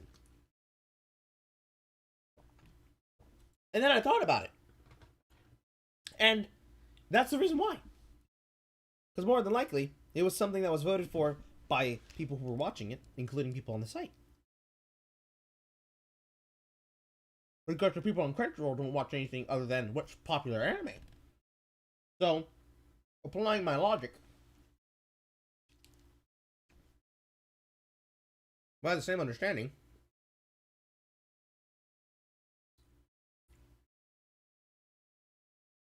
it would also stand to logic that, of course, the most popular thing would eventually get an adaptation. This happened for SAO. This happened for Log Horizon. This happened for Tati no Yusha. It happened for Shincho Yusha. It's going to happen for Kaifuku, because it happened for Goblin Slayer. It happened for Berserk. It happened for Yu Yu Hakusho. It happened for Rave Master. It happened for Fairy Tail, Detective Conan, One Piece, Naruto, Shippuden, Boruto. Things that are popular of a franchise will get adaptations. Code Geass. Code Geass got a whole fucking recap series of films to bring Shirley's ass back, because that bitch could not stay dead.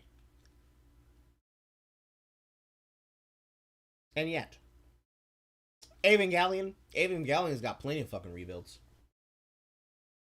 And yet, you sit here in camera, and you ask and you tell me, Joey, I can't understand how this happened. I don't know. No, Joey. That are still waiting in line for their anime adaptation. But how the fuck are they going to animate any of this for TV? I don't think I don't know. Hate Funimation. Oh, I just remembered another one. Heaven's Lost Property. Hate Funimation. How did you animate Heaven's Lost Property for syndication? Hey Crunchyroll. How did you animate B Gotta HK? B Cup Slut Oh, I know how you did that. It's because you didn't name it Bigata HK. You named it Yamada's First Time.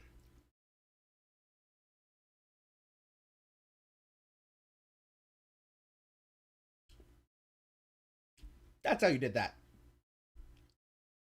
You ran it for 12 episodes, and you didn't even run the series for the entire length of the actual book, including where Yamada finally has her first time and gets boned and is like, wow, this hurts. I didn't think it would feel like this.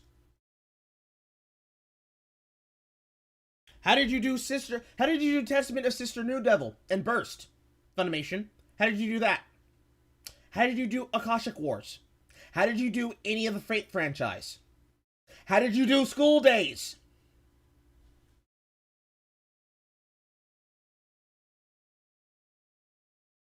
I'm just asking questions.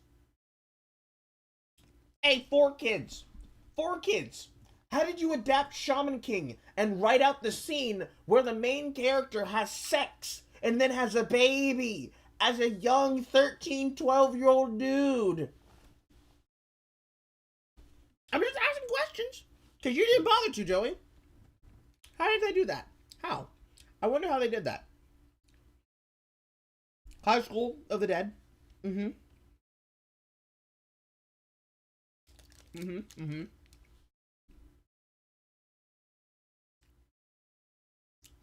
I mean, it's probably the same way that they adapted Interspecies Reviewer for the screen.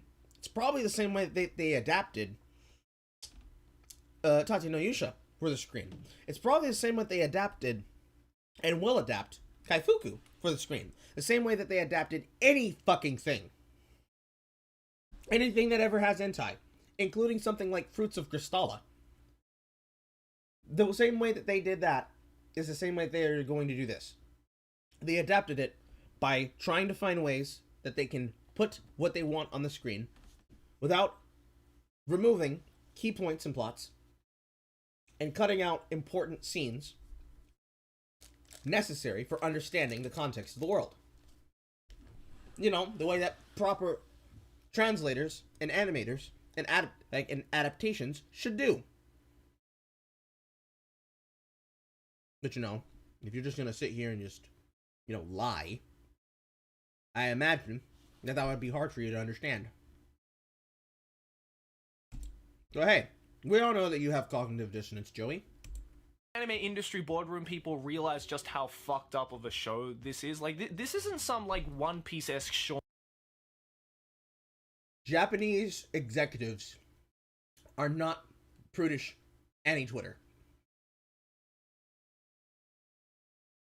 And we're dealing with here. If there was one thing I could pinpoint as to why an anime adaptation for this is just absolutely absurd, it boils down really to the main character's character. It's just bullshit. What's wrong with him? Wrong with him? What's wrong with him, Joey? A little insane. And by a little insane, I mean like clinically insane. Because the way that this all... Yes, Joey. If you were beaten and abused and raped and manipulated and treated like an animal, that torture would probably crack you like an egg. Except, instead of wearing tight leggings, skirts, and wanting to be impregnated in your boy pussy, instead, you would want to maim, murder, torture, and agonize the people who did that to you.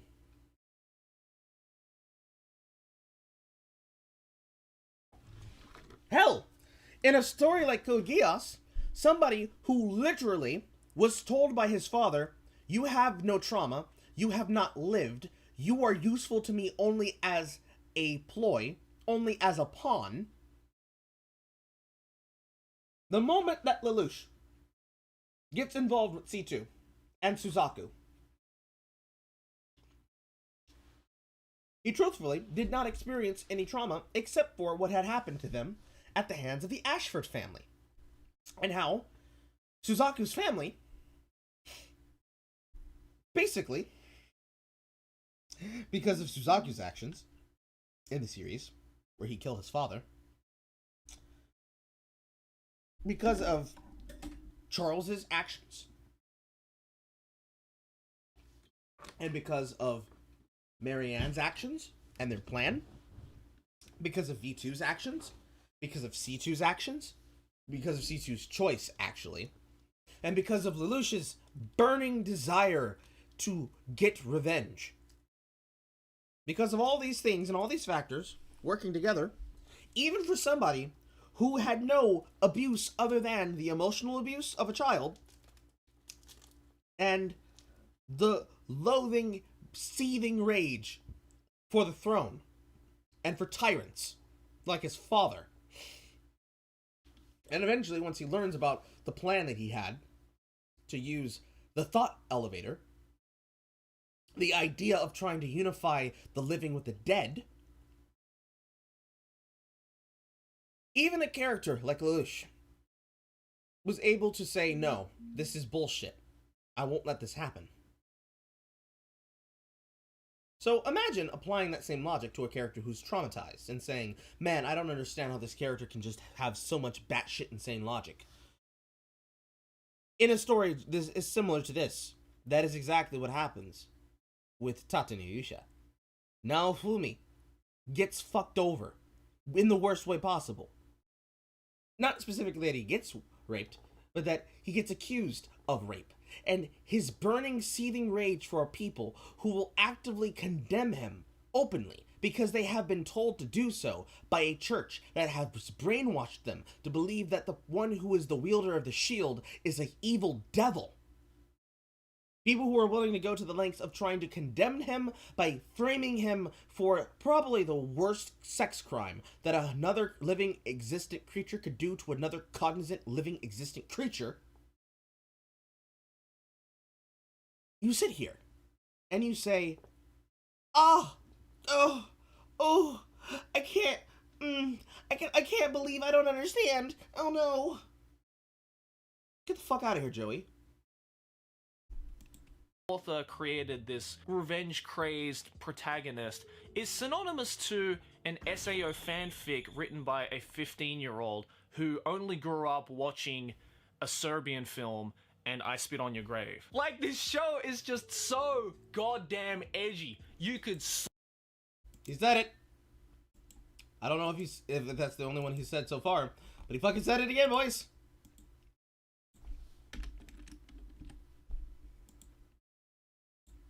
Slice your finger at how sharp the edge is. Ow!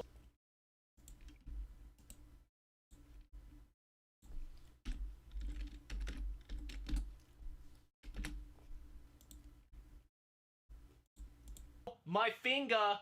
Ow! Let me give you a quick example of what I'm talking about. In chapter 6 of the manga, after tricking and capturing her previous party leader, which happens to be the princess to the ruling kingdom, our main protagonist starts to question and torture his captive. And I'm not going to show any of this next scene because I don't want to get demonetized or caught by copper, so I will show that scene because I don't get monetization on my channel at all. And the scene is not even fucking brutal. You little bitch.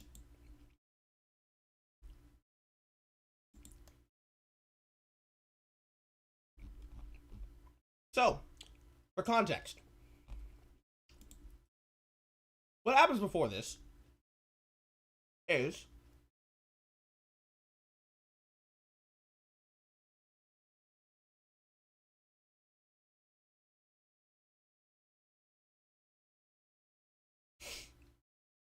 what happens is Kiaru face swaps himself with the leader of the guard. He overpowers him. He takes his position. He leads her to be in a state of lowered protection. She allows herself to be found alone. He cuts the heads off of the elite guard that are secretly warriors.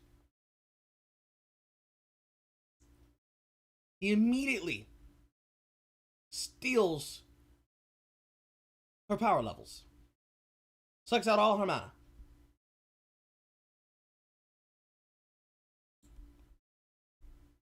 And in his gambit, reveals that he has tricked her. And that now he's going to do a fucked up level of things to her as part of his revenge. And as you see here in this scene, even if probably if he is directing this for children, I find that strange because number one, on your channel you can number one list your video as not being intended for children. That's number one. Number two, even if you were intending for this to be for an audience of non-children, you can still show this in frame, because this image here that I'm showing you on screen is the exact same as what's in the goddamn book. There is no pubic hair, there is no nips, there's none of that. In the scene, also, by the way, he is demonstrating his level of abuse and control.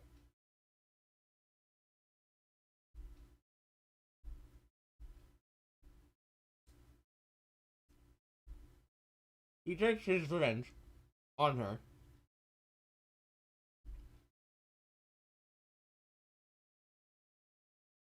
And he breaks her down and shows that he remembers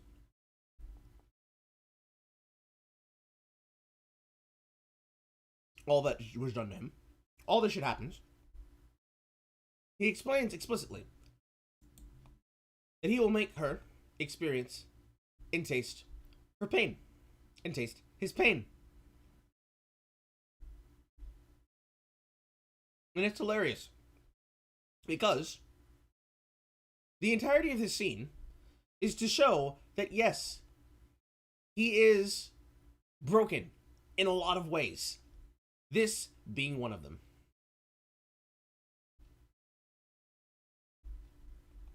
It gets explicit. It gets downright salacious. And yet, the entire context of this is that at the end of this, he erases her memory and gives her an entirely different personality.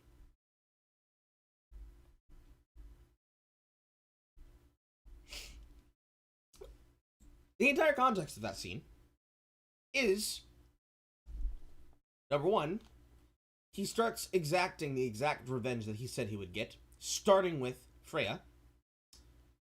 He defiles her the same way that he was defiled. And then he takes away her memories, so she becomes an entirely different person. Part of the things that were done to him. Symbolic of the things that were done to him. And you sit here with a five alive man sounded alarm and say, "Oh man, this is so gruesome. I can't believe you would do this." Question and torture his captive. And I'm not going to show any of this next scene because I don't want to get demonetized or caught by copper, so I'm going to be giving you a description whilst my lovely editor Thomas is going to do his best with his art skills. By question and torture in this case, I mean he breaks each one of the fingers on her hands one by one, then heals her hands to do it all over again, and then after interrogating her with a hot iron rod that he creates through his healing alchemy, he straight up beats and rapes her to completion. I can't make that shit up if I try. And I wish, my boys, I could say that this is the worst chapter. But it's really not. No, that award, ladies and gentlemen, goes to Chapter 14. Give a round of applause.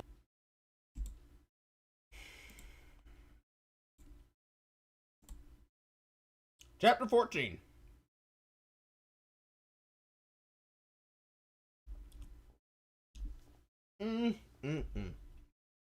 Chapter 14.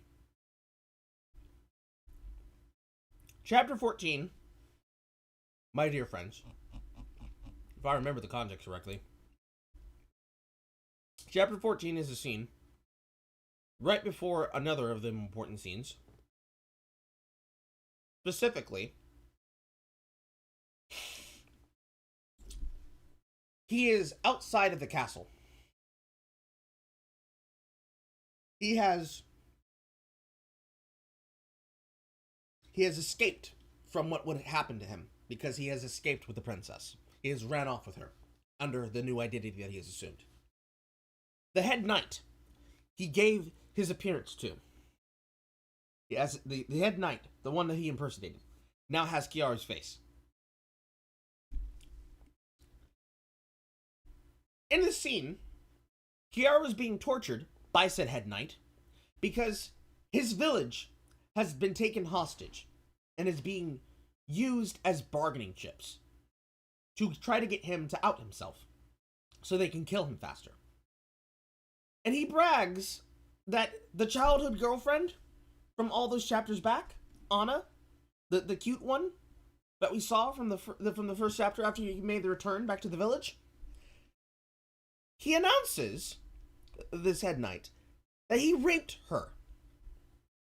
Actually, the worst part here is that what he actually says is that through she was the best implies he raped multiple women from the village. So on top of this man being a fucked up rapist, something that he's just probably going to skip over, Kiara is told the information of, you raped my childhood best friend / love interest, and you also defiled the women of my village.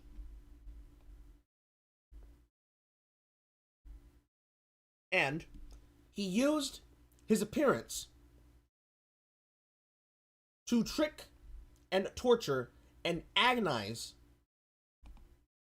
the people in the village by murdering them, by breaking them, by having his soldiers sexually assault his foster parents. That he enjoyed it. That he enjoyed torturing them in this way.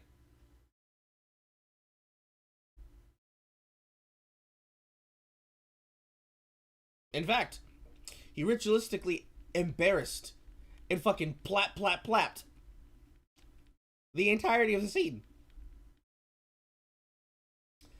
So much so to the point that the woman killed herself by biting off her tongue and bleeding out.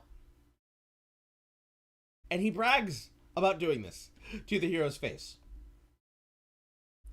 So, as revenge for not only defiling his parents, or his foster parents, not only for defiling the mother, the foster mother, not only for defiling her and for defiling his best friends, he also brags about it to him. And so, as revenge for doing this, Kiara changes the bodily feature of our dear dude from a man to a woman. Well, technically, he changes the appearance. So, even though he has the face and the bodily appearance of a woman, he still has the Beppis. He does this. He does this to him as revenge. And to finish the revenge, because this character dies in this scene, the head knight.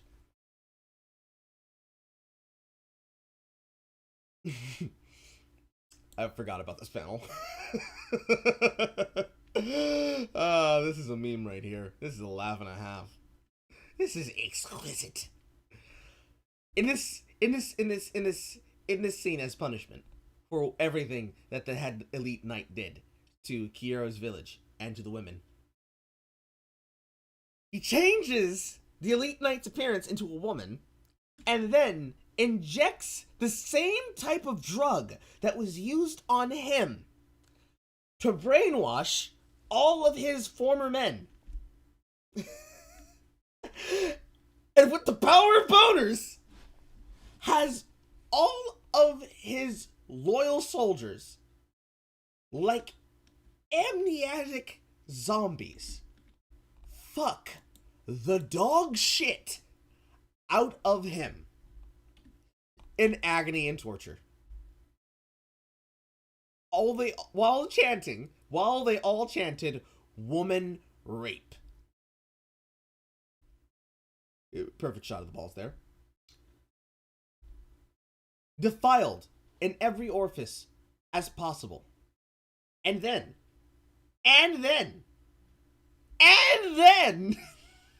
he sets the building on fire. And they all die. While they all bust nuts on his face.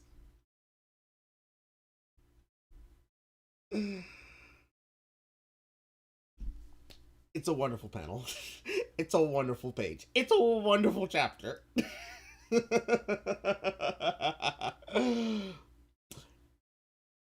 So, knowing that context, let's see what Joey says. In which our main protagonist captures the head of the royal guard who almost kills him in a previous chapter, but is responsible for murdering the village that our main protagonist grew up in. And again, I'm gonna have He skips over that he raped his foster parents. Okay, cool. to rely on my boy Thomas for these art skills, but here's what happens in chapter 14. After transforming the guard into a girl with his quote-unquote healing alchemy, he drugs the other guards with an aphrodisiac-filled substance he created and turns Not created. The same substance that was used on him. them into mindless, horny zombies. Upon seeing the head guard, who is now a tied-up, naked girl on the ground, a group of 10 to 20 guards Oh my god, Joey. The head guard is not naked. I mean, in negligee, yes. But the head guard is not naked. You could say that that's a minor nitpick, and it is, because I'm very sick and tired of hearing him lie. It's getting very annoying. Japan is on some other shit stuffing. But you skipped over an important detail of the scene. You're now being dishonest about the actual framing of what's being shown, because you won't show it because you're a fool-made bitch. Regardless of whatever reason you don't show it, because you're not showing the actual frame itself, which is fine to show. You're being dishonest. You're being intellectually dishonest. But keep going. gang rape her as our main protagonist sets the building on fire and walks out. Listen, guys, I wish I had the talent to make that shit up. Actually, no, scratch that. I wish I had the edge to make that shit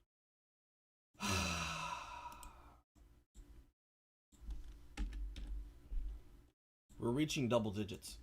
up. But unfortunately, I am a sane human being. And again, may I wish I had the edge to make up that dark shit happens in an anime. Like, characters get raped because characters can get raped. But I'm a sane human being. I wouldn't ever think about things like that. I wouldn't ever create a scene like that. I would never see a thing like that. Have I mentioned how much I love dark anime, guys? Oh my god, I love Berserk. I love Claymore. Like, you guys remember that scene with the Berserk horse? When he rapes that woman? Do you remember? Y'all remember that scene? Do y'all remember that panel? 'Cause I remember that panel. Do you remember?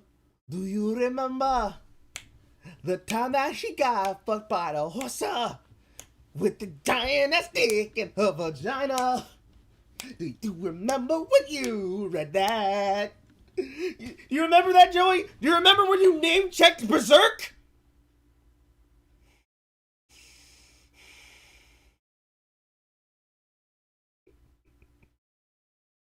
I want to punch the digital expression of you. Just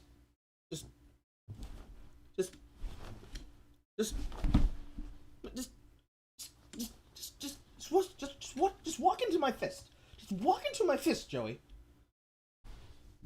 That's what your argument makes me feel. That's what your argument makes me feel. I am so tired. I am so exhausted. But alright. But okay. Alright, Joey. Alright, Joey. Alright. I remind you, may I be so inclined to remind you, this show is getting a fucking anime adaptation next year. Like, how the fuck did this happen? Oh, Because people in Japan have good taste. Also, can you stop playing up your reactions as though as though the ridiculousness of the situation makes it seem less credible, as though it getting an anime is any more ridiculous than Berserk getting an anime? Matter of fact, while it's on my brain, didn't Claymore also get an anime adaptation?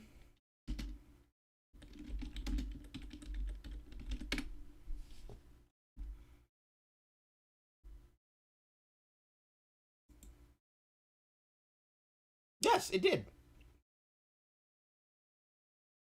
And that was adapting the first through the 11th volumes of the manga with 24 episodes, and it was produced by Studio Madhouse.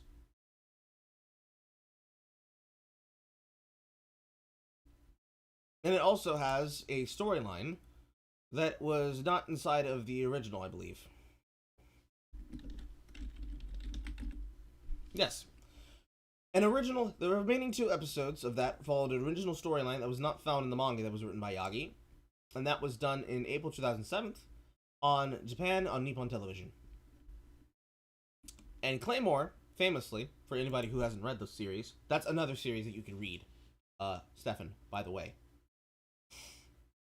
That is one that features almost a lot of very strong female protagonists that are not stupid. And also male protagonists that support those female protagonists. And it probably has a lot of those same elements as what these animes do.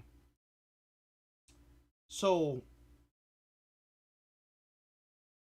even inside of the context of just the genre we're talking about, and all of the examples I've already listed, Claymore, Berserk, Tate no Yusha, Shinsho Yusha, Fruits of Crystalla, School Days, Radish Summer Vacation, Bible Black. You could even start going into some very deep cuts that are explicitly H titles, like other than Bible Black, like Discipline, things like that. You sit here and you have yourself a 5-alarm shitstorm about how could this have been made? And you expect me to sit here and be like, "Oh my God, Joey, that's you're right. That's horrible. That's so bad that it got that adaptation. That's so ridiculous. That's so stupid." But I watched Bugata HK. I watched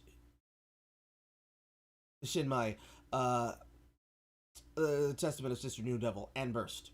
And it was actually really good. Like, not the specific anime itself, but like the scenes featuring a couple of characters. And no, I'm not talking about the sex ones. I'm actually talking about the fight ones. I watched all of those things that people cried about. I actually read those things that people cried about. You know? Goblin Slayer and the rest. That is not an excuse. Saying to yourself, "I can't believe how it got made. Just look at how they don't respect women." That's not an excuse to justify it not existing. You fucking prude. Oh, and to answer your question, yes, I did in fact buy and read the original light novel series because I ain't no pussy bitch who's going to pirate his light novels. And yet, he did it. He actually did it. He did it. He did the thing that I fucking said he would do.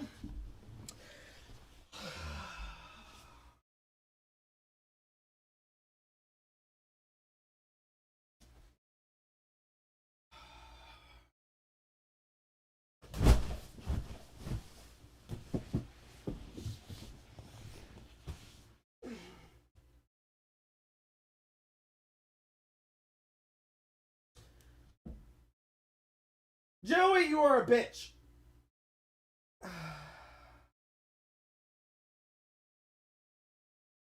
Joey, you are a full-ass bitch.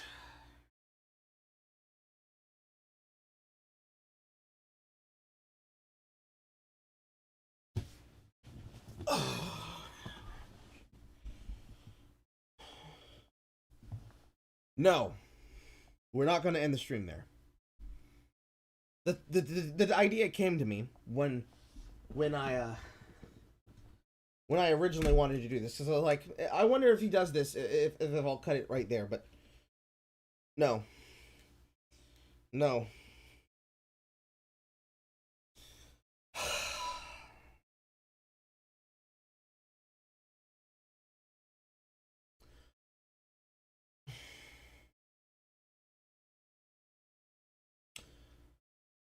Number one,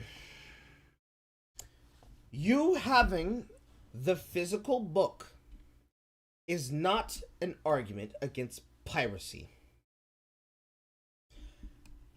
Anyone can go in order and give their money to support the official release despite having read it in a scan. Because just because they read it through a scan did not mean that they did not want to support it. Because they are talking about it, because they have shown interest in it, because they have shown either their vocal or unvocal support or nonverbal support of the book. The book is being adapted. They have already achieved what buying the book would do.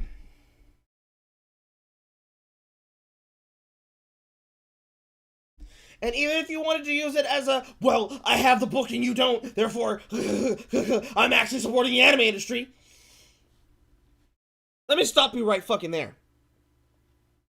And tell you that if I didn't know that this book existed, if I did not read it beforehand, and I had to go off strictly your suggestions and your representation and portrayal of the book, Joey, so many people would be turned off by your video and would not read this series, and they wouldn't know any of the things that needed to be known about the art, about the direction, about the story, about the details, about the plot, about any of it, and they would not be able to then use that as a jumping off point to then find other books that they were interested in.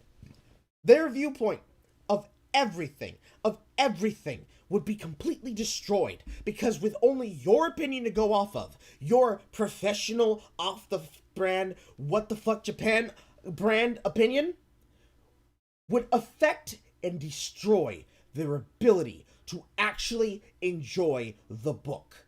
They would be forever poisoned by your bad take. That is worse than anything that you could possibly do. The worst thing that you could have done in this video is what you just did just then. At 11 seconds on the fucking dot. This is the reason why I don't like anime YouTubers. In general. With a select few amongst the bunch. And the reason why is this. This is not just woke scolding. This is elitism. This is normie elitism. One of the reasons that elitists in any genre exist, no matter what the hobby culture is because as otakus, as toku-niggas, as people who enjoy anything in general, the reason they exist is so that people can have the ability to talk about them. Somebody put in the time to watch these things, and with their expertise on a site like Mall, or whatever existed before My Anime List, in the chat rooms, in hushed whispers and tones inside of the locker room, while we were carrying the journals back and forth between the library, reading them in between classes, reading them on the bleachers, because you know a nigga did not do PE. I did not do that shit until later in my life. We were reading these books.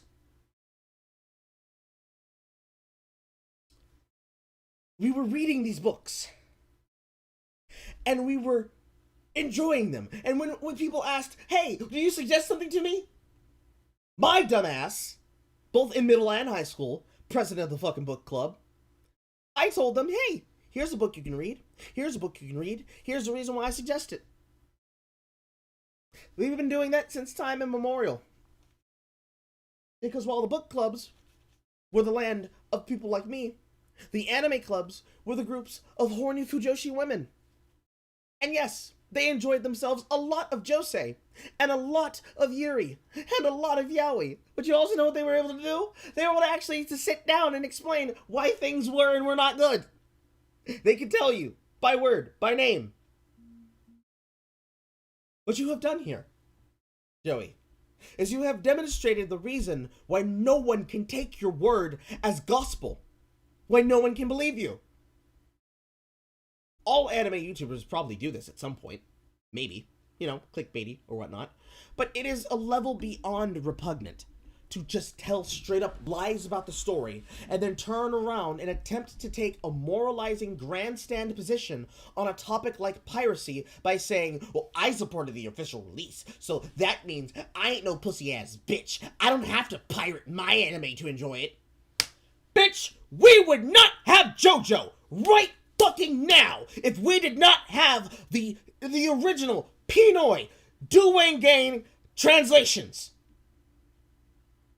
If no one sat down and did the Portugal translation scanlines of JoJo, the one with the infamous level of Shu, an actual duang in it, if we did not have those scanlines, if we didn't have scans like that in general for the books, if people didn't scan the things, we wouldn't have JoJo no Kimi wa Naboken showing with David Production for all 5 of the seasons that they've done.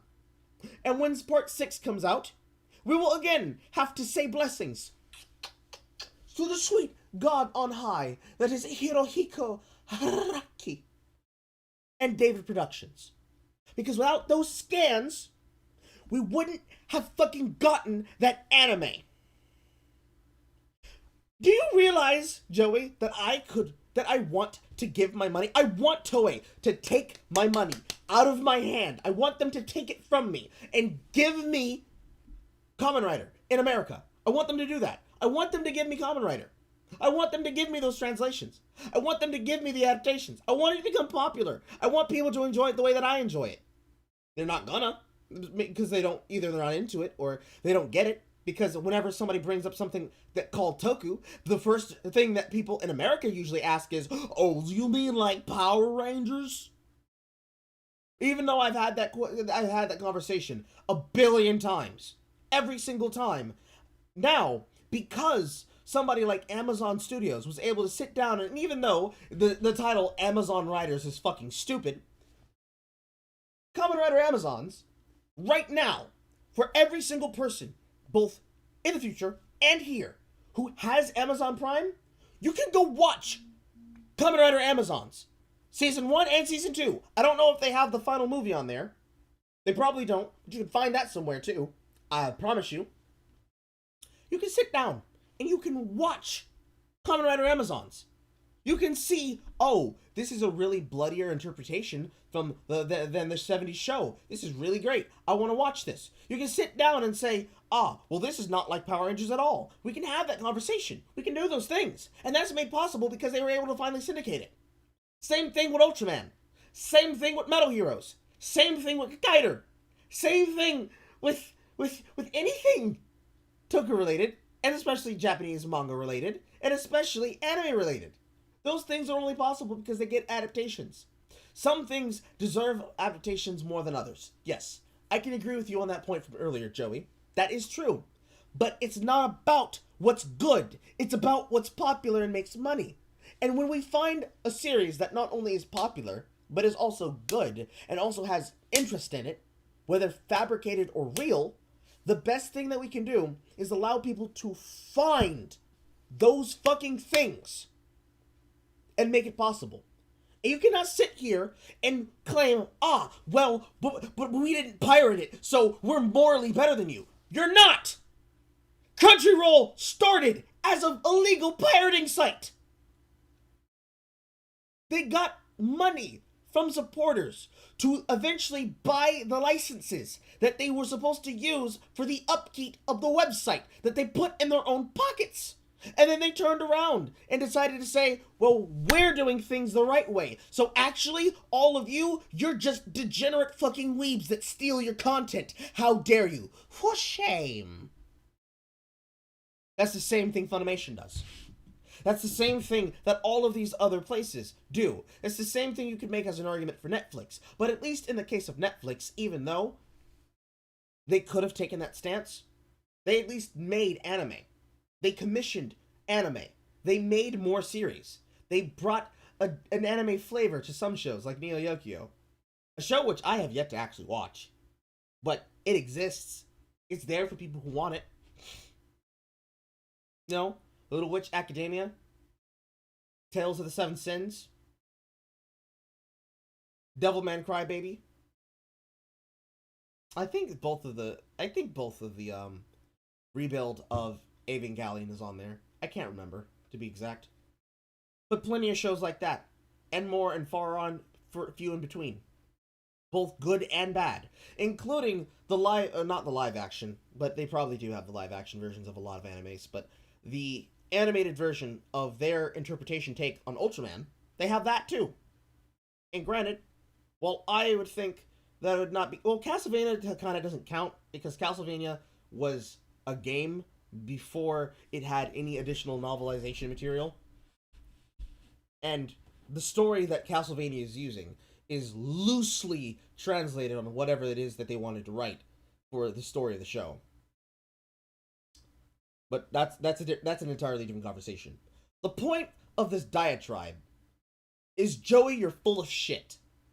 You are full of the highest amount of bull-minded fecal matter that could exist. This is high quality. This is high quality. This fertilizer is high quality. Take your fucking shit-eating grin and take your fucking anime purist idea system and throw it out the fucking window along with your body, please. Get the fuck out of here with that. Yes, to answer your other question, it is much edgier and much more raunchy than the manga adaptation. So suffice...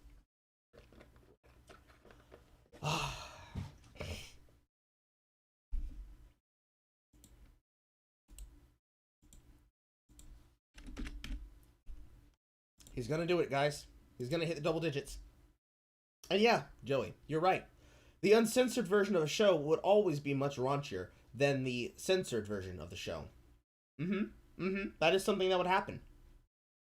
That's exactly what they did with a lot of these animes that you're choosing to not mention, that exist in the exact same field as this. But alright.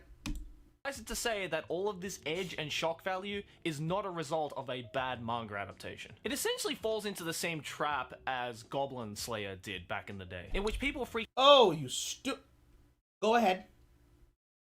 Tell me how it fell in the trap of Goblin Slayer. Out about that one particular moment in the first episode for being way too obscene for TV, which made the manga readers laugh because that same scene in the manga was even more obscene, which in turn made the light novel readers laugh because that one scene in the light novel is even more obscene. It's like an obscene Ouroboros. And the one silver lining or thing I'm looking forward to about a show like Redo of a Healer getting an anime adaptation is that I get to experience what I think is going to be one of the biggest shitstorms to ever hit the coast of the online anime community, especially when they decide to adapt chapters like Chapter 6 and Chapter 14. Because I'm warning you right now, my boys, take this video as a warning for next year, that if they decide to completely keep all of the scenes in things like Chapter 14 and Chapter 6, then it genuinely is going to be a World War III on the online anime community between the SJWs and everybody else who can take a little bit of dark fantasy. Like, I shit you not. Does that include you, Joey? Because you can't take an ounce of tit of dark fantasy. You pygmy bitch.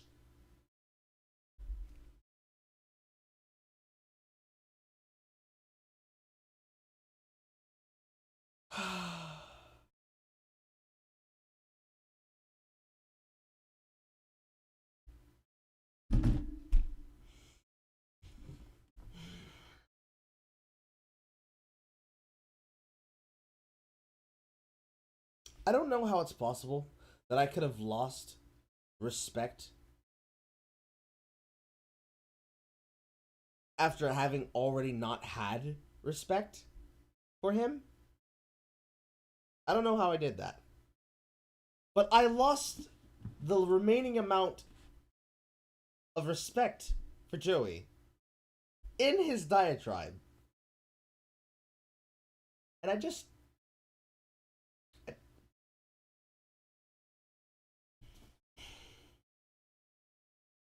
don't know how I did that, but I lost it. And you're right, that was number 10. Did I update that? I did not update that.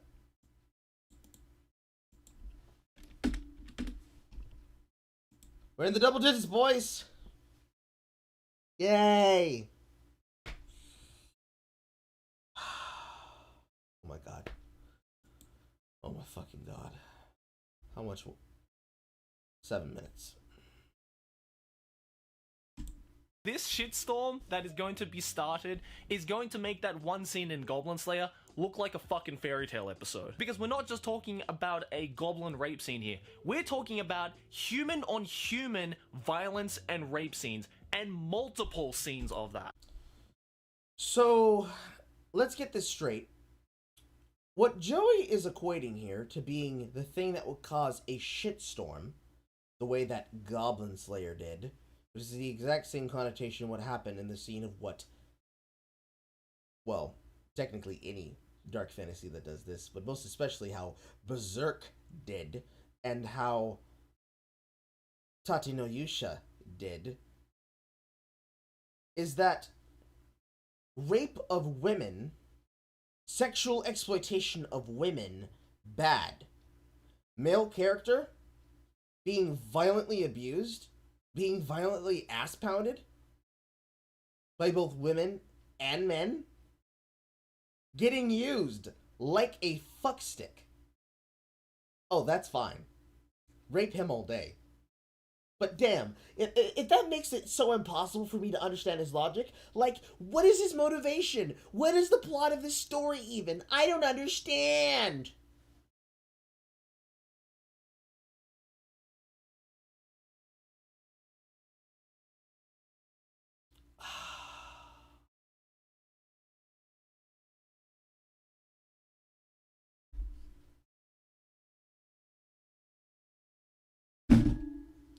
It's not even equality. It's equity.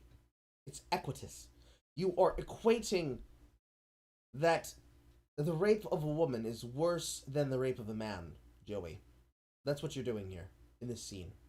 Everybody's gonna lose their shit because, man, they're gonna see this scene of Kiaru getting his just deserved revenge on those who violated him and made him experience pain and tragedy. And he's such an edgy boy for doing that. He's so broken. He's such a bullshit fucking protagonist. How could anybody like this?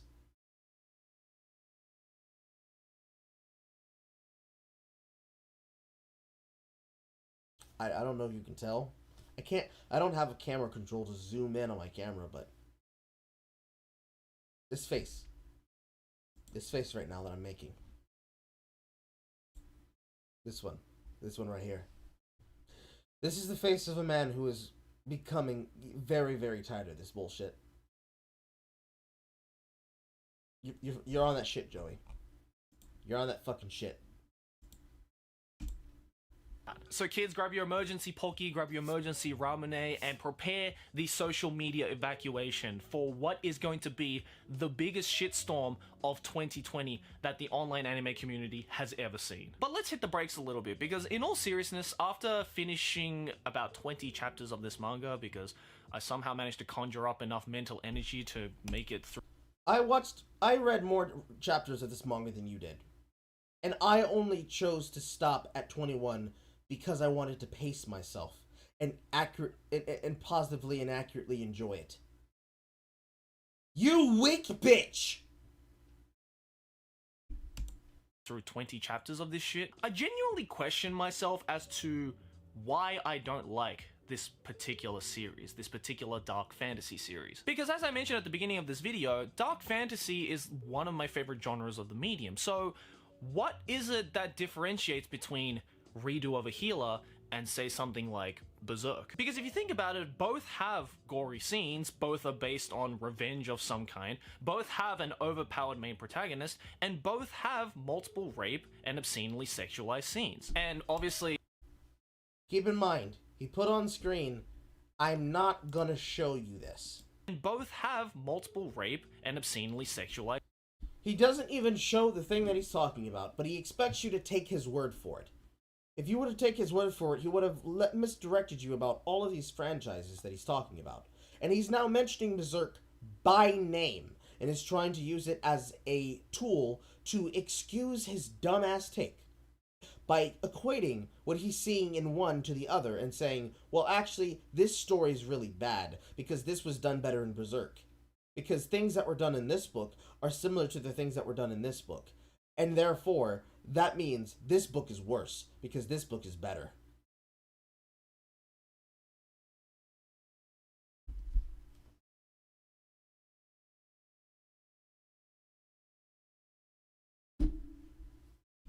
Watch it drop, cause a news stir for like a month, and then fall out of the radar because people have real shit to worry about. Yeah. You remember you remember when they threw their fucking fit on Funimation, where they only dubbed a single simulcasted episode of Interspecies Reviewers and said this falls outside of our standards. This is not of the value that we would run. How many fucking shows of an even etchier quality than this has Funimation and groups like that featured that it has never been a problem until it was considered the wrong kind of woke, the wrong kind of material, the wrong kind of content? How many times did we hear that about Shield Hero?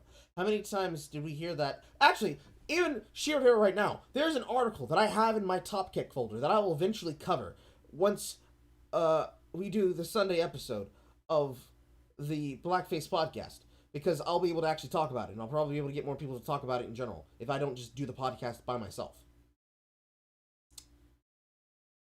In the news, there was an article that was written, I think it was by CBR, that said Shield Hero is getting good praise and it doesn't deserve it, or some shit, or some fucking headline like that. And it's like, no, it does deserve it because it's an actual good series. You probably think it doesn't deserve it because you think it's politically incorrect, in which case, go fuck yourself. But even then, that was a perfect example of it. How many times did they do this with that? How many times did they do it with Goblin Slayer? How many times are they going to do it with this? How many times did they do it with Berserk? How many times did they do it with all those other fucking series that are edgy as shit? Berserk included, and the rest of them. How many of those did they claim that for, but for things that were actually fucked up as hell? No mention whatsoever at all.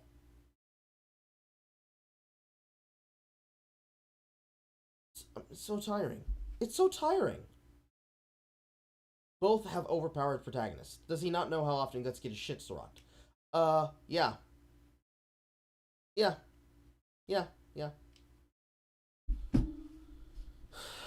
He's saying words, and the words that he's using are not accurate to the thing that he's trying to describe. And it's just exhausting. It's just exhausting. Because having read them, you can tell that what he's saying, in a certain light, could be true, but only if you are a person who is uninformed about what actually happens in the series.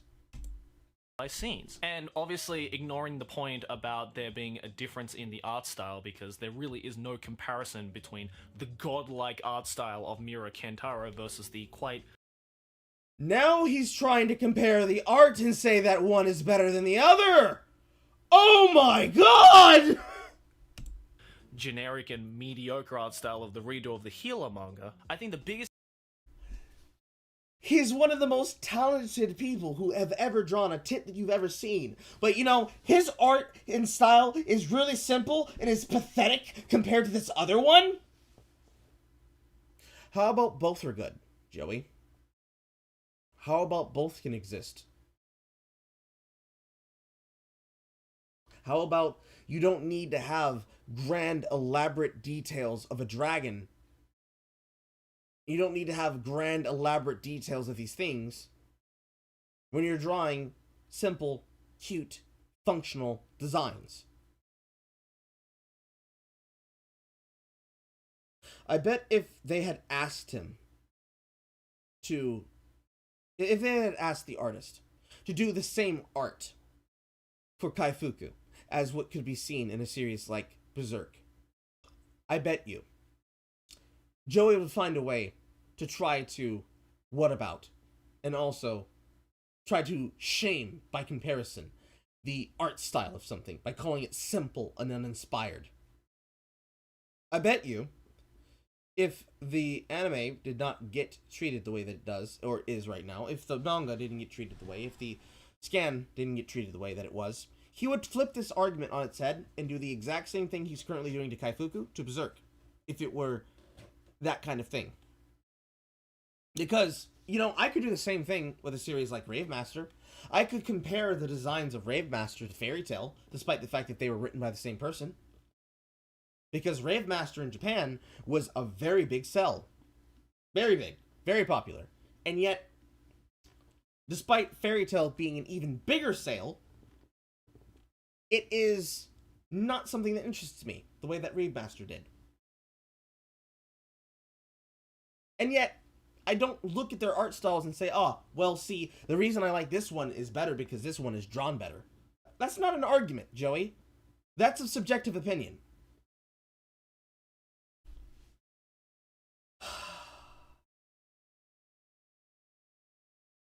And yes, Mariner's mentioning Japanism.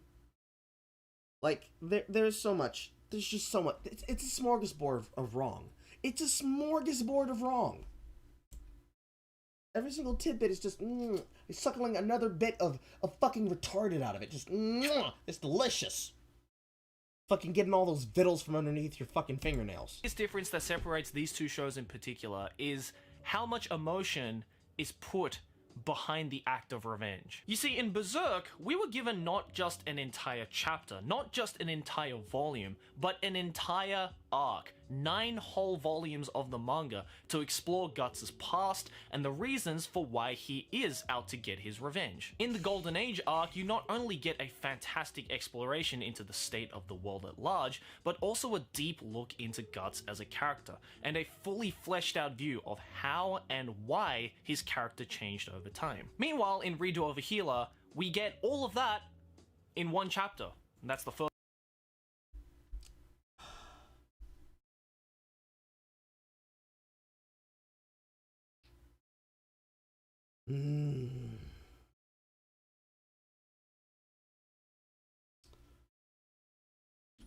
This franchise has a long-running arc epic detailing the reasons why the hero goes and does what it does.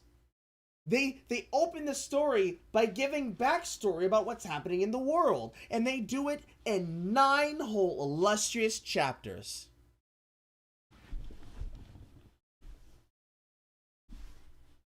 Oh my fucking god! This anime, this book, this fucking light novel, it only details what happens in the first fucking chapter. Isn't that such a pathetic thing?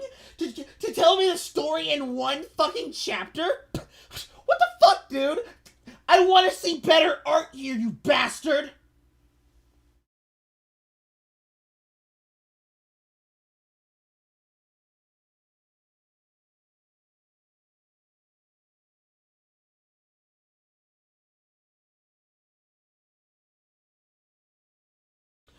Joey, that is not a detriment of the book. It is not a detriment of the book. There is a very serious reason why it is written like that.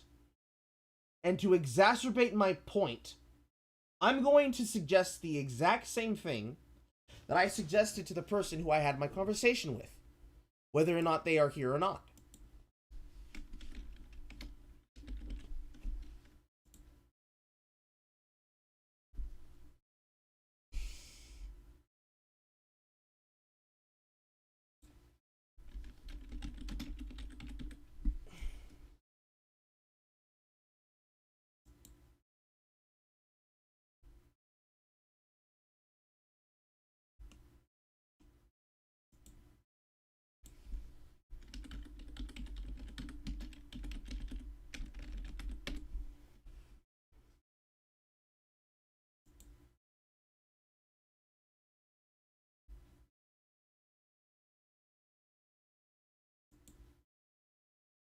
Goddamn. Detective Conan, you got way too many fucking movies.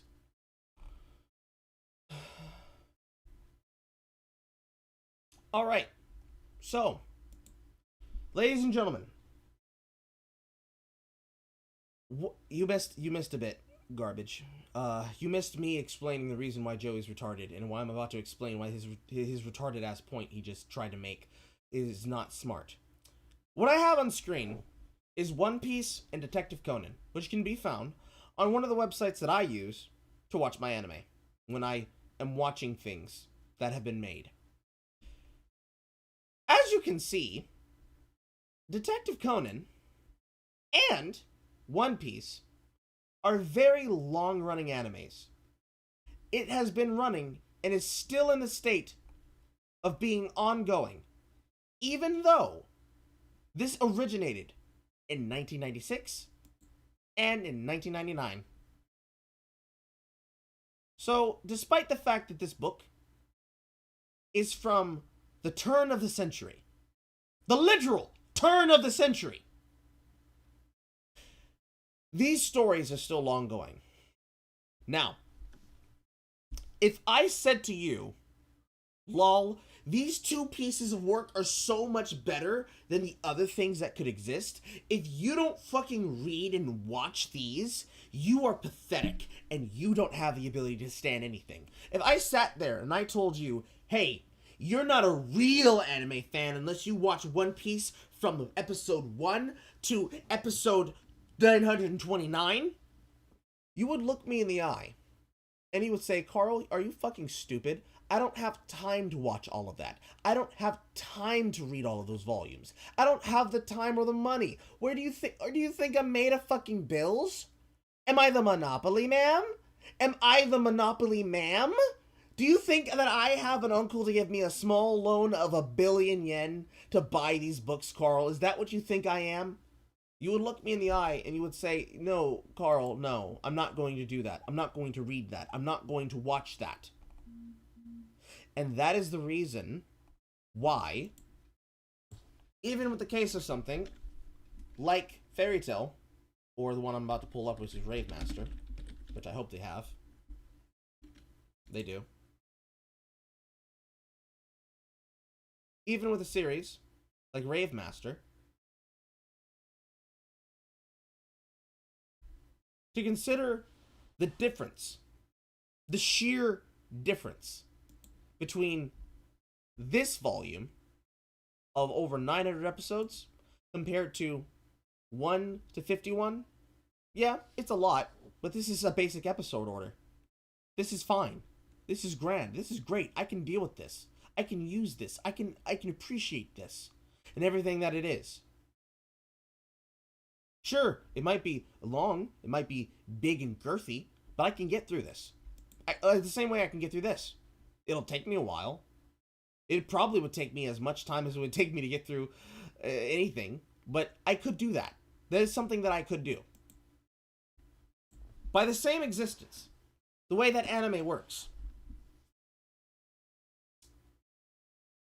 If we were to take this logic that Joey just said, and I was to say, lol, you're not a real anime fan unless you watched every single installation of Toku from the beginning, starting in the 70s. You're not a real Kamen Rider fan unless you watch everything from Kamen Rider Ichigo all the way down to the newest Reiwa series. You're not a real anime fan if you didn't watch every single movie edition, every single episode edition, every single pre-episode edition, even the dub episode editions. You're not a real Toku fan of Sentai unless you watched every version of Super Sentai and also Power Rangers and also the Saban brand dubs of other things that had products used in them. You're not a real Meta Hero fan unless you watched every single episode of Metal Heroes, also VR Troopers. You're not a if I was to sit here and do that for every single topic, for every single hobby, I would run out of breath. We would be here forever. And at the same time, the way that the seasons work, Joey, the way that the business, the way that anime is made, the way that it is marketed, the way that it has to do. Yes, I know it goes further back than the 70s. I'm actually making a point right there. Making a point, Mariner. It goes like way back, like all the way back to like the 50s, actually. Because to even talk about tokusatsu, you have to go much further back than just the popular franchises in those. You'd have to go all the way back to when they were doing shit in like the 40s and shit. There's an entire backlog when it's concerning Toei. That's like the one thing that they constantly fucking did. There are so many long runners in that franchise, in that company. But that's beside my point. My point is, if I was to sit here and do that same argument, that would be as retarded as what you just said, Joey. It is stupid. It is stupid. It is stupid. Because in the anime seasons, the reason why there is a difference between Rave Master's length, right?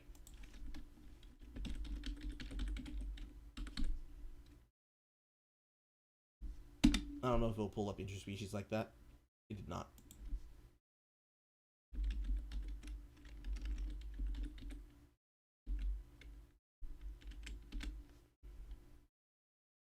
Wow.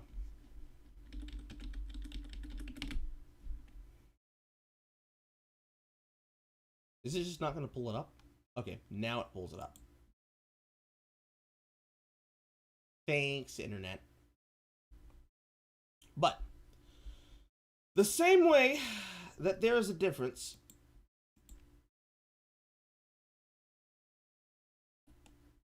between the length of One Piece and Detective Conan. Real Dex, 156 episodes in a movie. Recommended to pretty much anyone. They'll bro a bitch if they don't want to sit through that. Yes. The same difference that there is a difference in length of One Piece and Detective Conan and Rave Master and interspecies reviewers is indicative of how these work. Because these were made to be long runners. It doesn't even specify when it came out in what season, other than that it came out in 1999. Same thing with Detective Conan. Same thing with Rave Master. Interspecies reviewers is indicative of the marketplace of anime and how anime watchers, and not just anime watchers in general, but pretty much any person in a hobby culture consumes content, and how the consumption of that content is streamlined the way that it needs to be streamlined. Which is to say, the reason why the word archive fatigue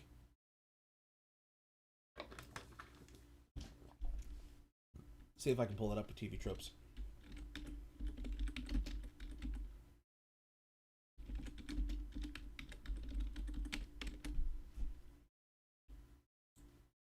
Here we go. Archive panic. The reason why archive panic is an actual problem is because the sheer volume of what is there puts people off. Because no matter what you did, no matter what you could do, you just sit there and you're like, well, shit, how am I going to find the time? Right? How am I going to find the time to watch this? How am I going to find the time to review this? There's so much. Where do I begin? How do I start? Where do I jump in? It is because of this fact of the business that the length of anime are the length that they are. There is a reason that why, instead of being a long runner series that continues on through the seasons, something will go on for the season, will go away for the season, and then recur on the repeating season as something coming back with the season 2. A perfect example of this is Shokugeki no Soma. That itself is a long-running series. It's not as long as the longest runners of the longest runners, but it's a long-runner series.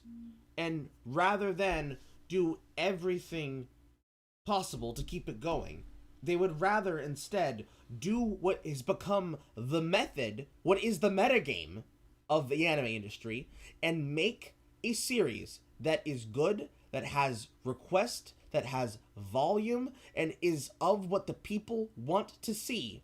They would rather make that. They would rather make that happen by just doing a 1 to 12, if maybe 1 to 24 episode order. Go off air, or just have those episodes be the complete run of the series. Because you can do a lot with 1 to 12. I mean, shit. Supro's been doing how many episodes of Ultraman? And they've been able to make a full, complete series, despite the fact they don't go on to, like, the episode numbers of 40 or so in the new age. It can be done. You can spend the time. You can do that. You cannot sit here and say, well, you see, actually, it's super different, because no. There is no excuse, Joey. What you said was bullshit. What you said was high bullshit. The highest level of normie fucking cringe I could ever imagine. To date. Because who knows what else you're gonna fucking come out of your mouth and say next. What hot imaginative take you're gonna say now, Joey? What are you gonna do? What are you gonna say next? Are you gonna tell people that unless they watch everything that you suggest, they're not real anime watchers? That's just elitism. That's normie elitism. Get off of your pedestal. You can't tell anybody anything if you're gonna review things like this. This is dishonest. This is revolting. I hate this. And so should anybody who wants to hear anything valuable. What value are you supplying when what you're doing is doing a disservice not only to yourself, not only to anime, but also to the industry? You are not helping people learn. You are giving them reasons to turn away and do something else. First one. Of course, we get glimpses back to his previous life as the story goes on, but it's just that. It's only short glimpses. We're given this overarching, I am mad and I'm out for revenge for XYZ reasons, but that I am mad and I am out for revenge because I was raped, beaten, brutalized, and drugged to be a mindless zombie who would do healing on command because in this world, the people look down on those who are considered healers and don't respect us because they didn't respect me. And so, since they abused me, since they brutalized me, since they sexually assaulted me, I, Kiaru, will kill all of them and make them feel my pain. They will know my revenge, and it will be sweet, and it will be good. That is what happened in the story, Joey. And, to be fair, what he said there, to play it again for people who might have missed it,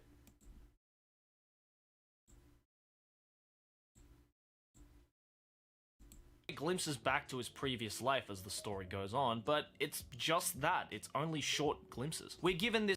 It's not short glimpses.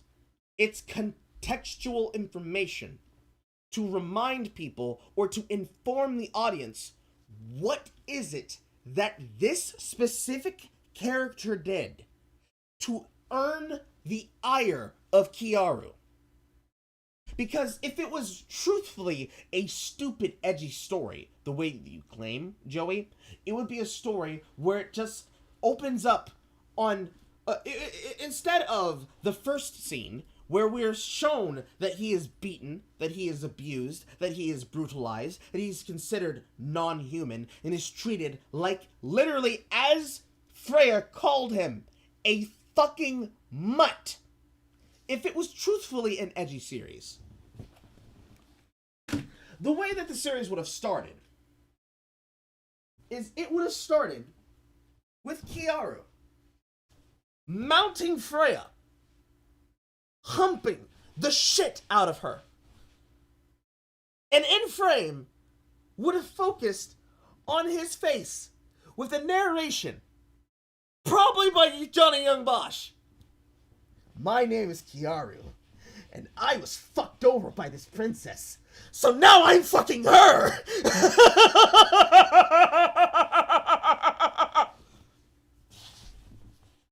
That would have been an edgy thing. That would have been edgy. That would have been stupid. That would have been dumb.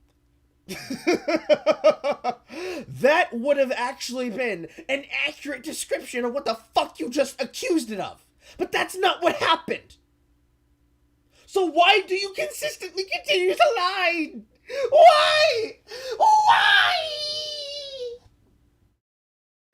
Why?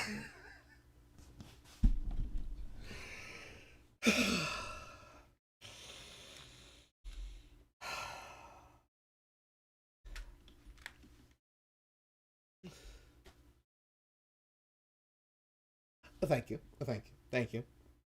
Nice evil laugh. 7.5 out of 10. Don't you mean 6.9 out of 10?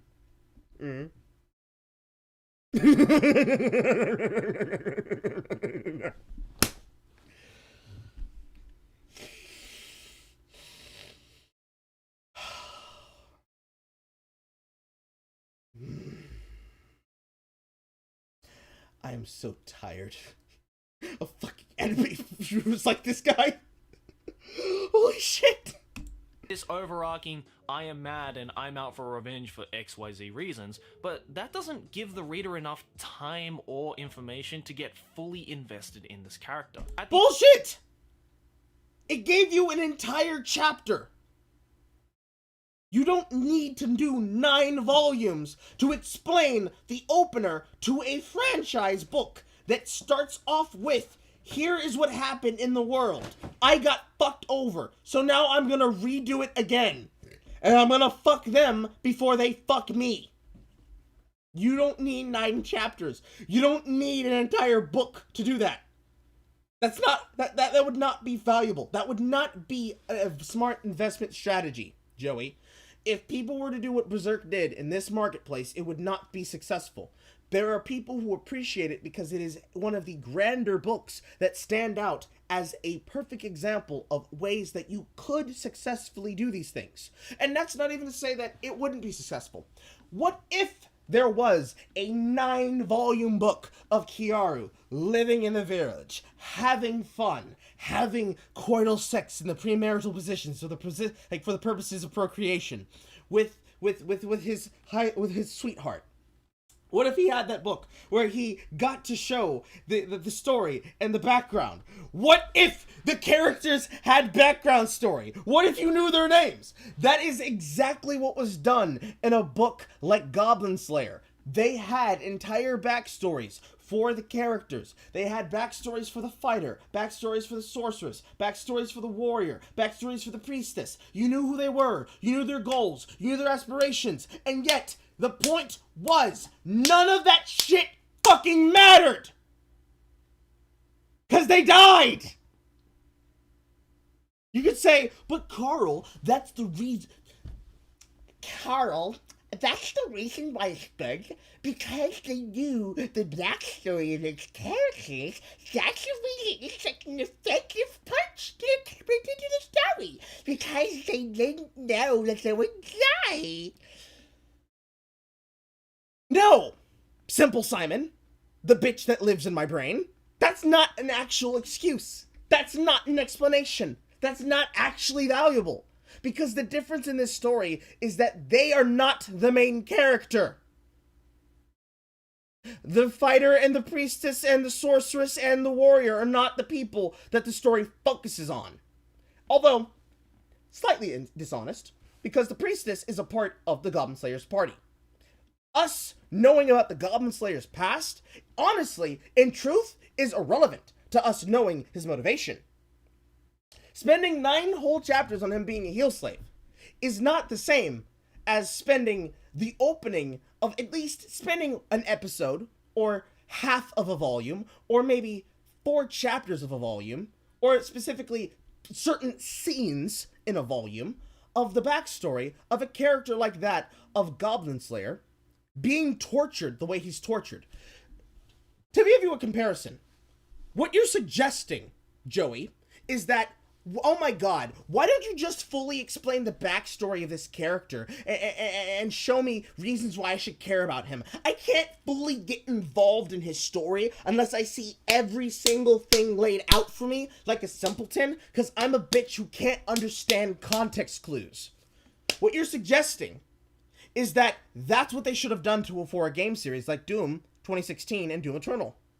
Because truthfully, the exact same things that you're excusing here to try and say this is wrong and this is right is exactly what they do in Doom 2016 and Doom Eternal.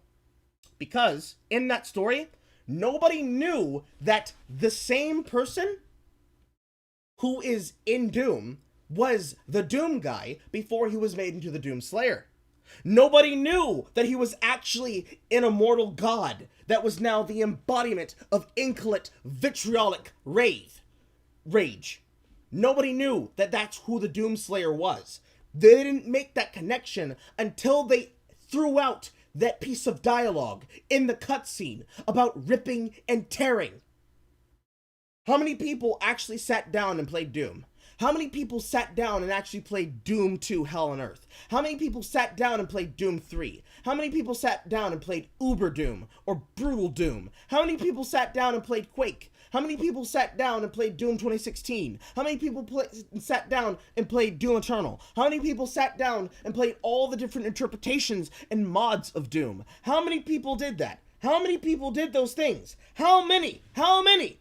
Because the hints are there. If you look for it, they're there, but you're not looking for those things, Joey. You're not trying to take the story as it is on its face value and simply review the material as the material exists. You're coming with bullshit to pull from places that don't matter to try to justify how your viewpoint from the right angle of someone who is too lazy to do the research should be behoven to be given it on a silver platter of, here, sir. Take your full story details, sir. Learn of how the hero was beaten as a child, sir. Nobody needs that. That's not how it works. That's not how any of this works. And you know that. So for you to pretend or intentionally believe what you're saying is true or justified is ridiculous. It's beside the point. There is no point. Nowhere near in this entire diatribe that you have done, Joey. Nowhere near it were you ever closer to explaining exactly for any other reason other than I don't like this anime because I don't like that this exists. Therefore, this shouldn't be made. This shouldn't exist. Nowhere closer to anything than that statement have you gotten to really explaining the reasons why this is bad by an actual fair comparison.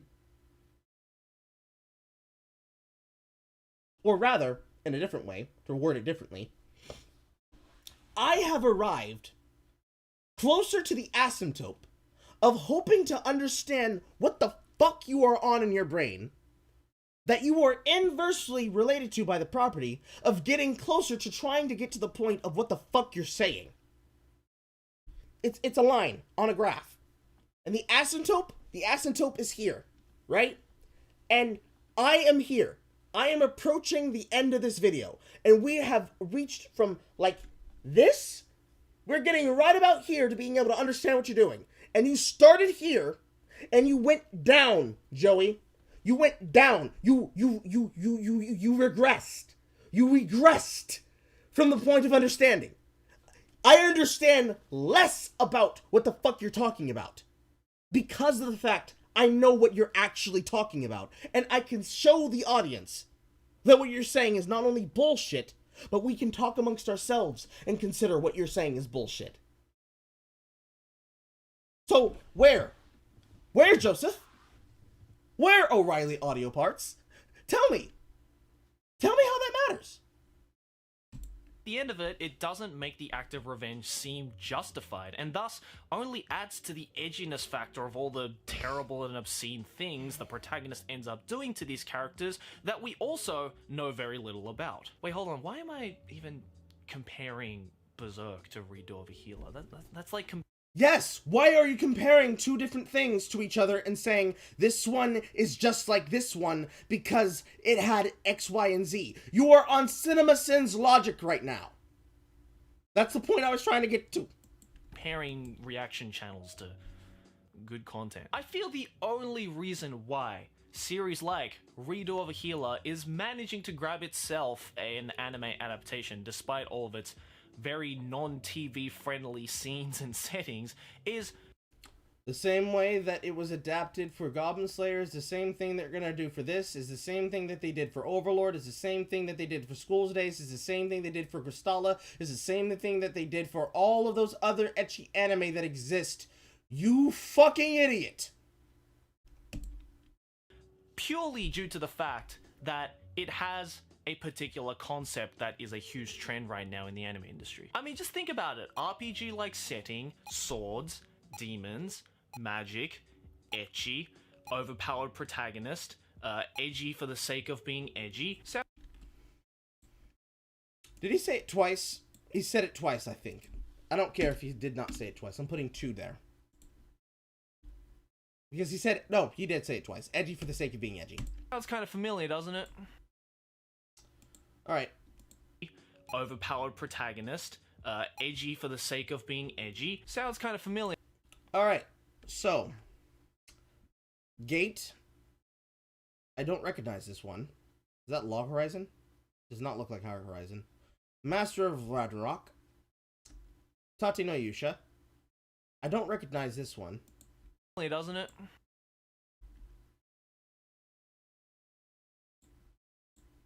Overpowered protagonist, edgy for the sake of being edgy. Sounds kind of... Ah, here we go. So we have Tate no Yusha, In Another World with My Smartphone, Gate, The Master of Ragnarok, kind of familiar, doesn't it? and whatever that one is. I mean, at this point, I'm convinced that the people up at the top of the anime industry boardroom aren't even looking into series when they decide to adapt it into an anime. They probably just have like a... We know that Funimation ain't. Because Funimation does no research into anything that they adapt. They just pick it up and say, oh, we're going to adapt this. Oh, wait, what's that? It's too spicy. Oh, sorry, guys. I guess it doesn't fall into our standards of what we're willing to accept. The West doesn't do that. Japan doesn't care. Because Japanese people, the Nihongo, can handle this. And, well, the Gaijin can't.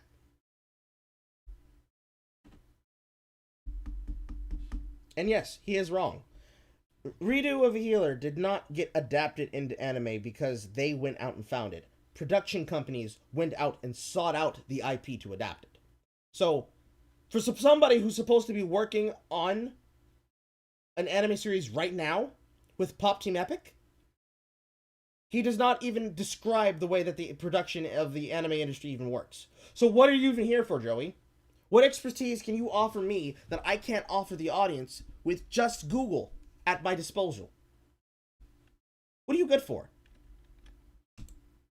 A checklist of like, yeah, this seems like everything that we've made in the past couple of years. Yeah, the one that you were pointing to is what would happen if Overlord was horny and also not good. What is the title of that anime? Because I'm probably going to watch that soon too.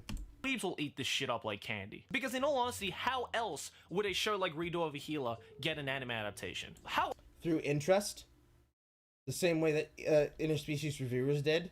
Which is interesting that you show that on screen. Because, do you not realize what you've just done here, Joey? How else would a manga like Ishizoku Reviewers, a series that is set in an RPG like Isekai world where heroes go around and review different prostitution? Is it even an RPG like world? Because there is no level up system. There was no level up system presented in Ishizoku Reviewers. Now, I only know this because I watched, the uncensored version of the anime. But I don't remember them saying anything about leveling. None. And actually, if you want to get downright fucked up, Interspecies Reviewers has the same level of overpowered hero protagonists as everything else. Granted, fighting is not the point of the fucking series, and Isekai Reviewers is not an isekai! I think you have confused the term another world with portal anime, Joey. I think you have forgotten what the subgenres are. Perhaps somebody should remind you. Portal anime are not isekai stories, but not all another world stories are portal dramas. But most, if not almost all portal dramas tend to be isekai stories. Because, you know,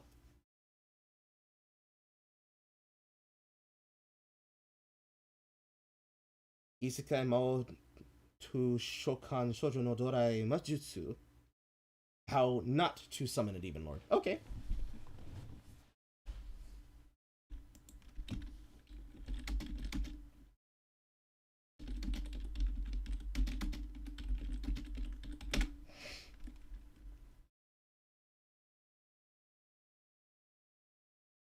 Ooh, it has an it has an anime. Yes. Yes. I will watch this. And pin? Where's my folder? There you are. And save. But Joey, other than you confusing the two differences between a portal drama and an isekai story, what the fanciful fuck does Isushoku reviewers have to do with any of that?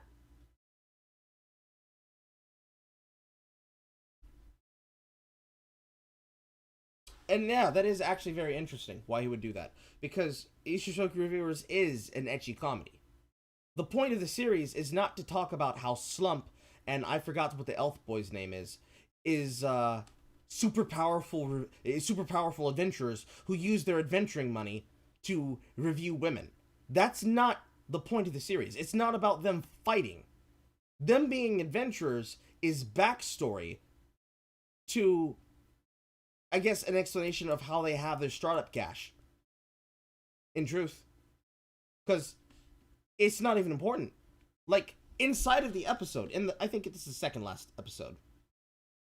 In the second to last episode, when they ran out of cash and they had to go do a lot of exploration for them to get more gold so they could go to more prostitution places, the announcer talks about how they ended up saving the world, but that it's a story for another time because it's not relevant.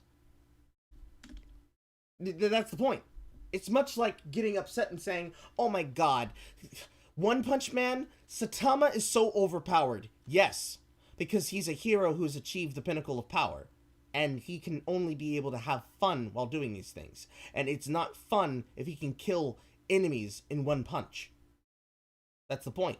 It's not about Saitama at that point. It's about the characters that make up his surroundings. Much like how, in the case of Isushoku Reviewers, it's not about how Slump and the rest of them are heroes. It's not about how they all make the money that they use to spend on the prostitution places. It's about how they review the things and their personal likes, dislikes, and fetishes about what they do, and the appeal of how they review them. Like, there's an entire political dialogue going on in the background of Isushoku Reviewers, mainly about how the Demon Lord is hoping to work in hands with the same woman who is running a giant prostitution ring with clones of herself, magical clones, that can take a nut and keep moving. Somebody's at my door with delivery. I'll be right back. Hold that. Don't bust that nut yet, folks. I'll be right back.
So as I was saying, there is an entire political intrigue plot that happens inside of Ishishoku Reviewers, where the demon lord of the demon party, who's trying to petition to become the ruler of the world that they live in, hit them up during the campaign to try to get them to go to the demon hole. Hard word to say. And they evaded going to the demon hole for the entirety of most, if not the entire length of the anime. Because on their way to go review the demon hole, they see the milk bar, and they, as my Disney shitpost showed, they got pulled into the vortex of the big breasts, Digimon style. And they were working to use, and were planning to use, and synthesize by using the literal nut of an angel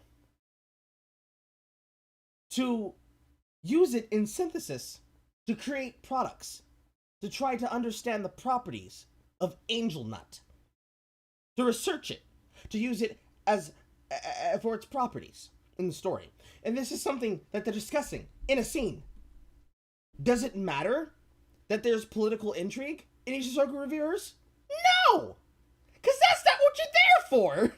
The entire scene itself was meant to play up the comedy of what the fuck was happening. Like the fact that this demon mistress is giant. She's humongous. And in this scene, it's played for the humor that you would expect to come from a series that's about, sex. Irregardless of that does not make it a portal drama. And it certainly doesn't make it an isekai story. Because the characters already live in the world. Nobody was brought from the outside inside. So what the fuck are you even mentioning it for, Joey? Why would you misrepresent it again?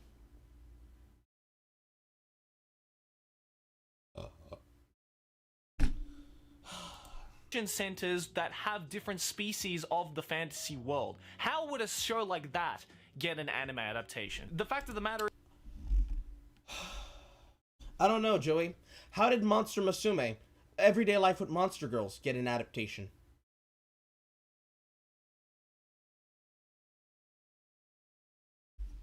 is that we're forever stuck in this isekai-esque RPG-like power fantasy setting, and these schmucks over in the anime industry don't fucking realize we want out. We're done with these smucks. They don't realize that we don't enjoy these things that we keep watching.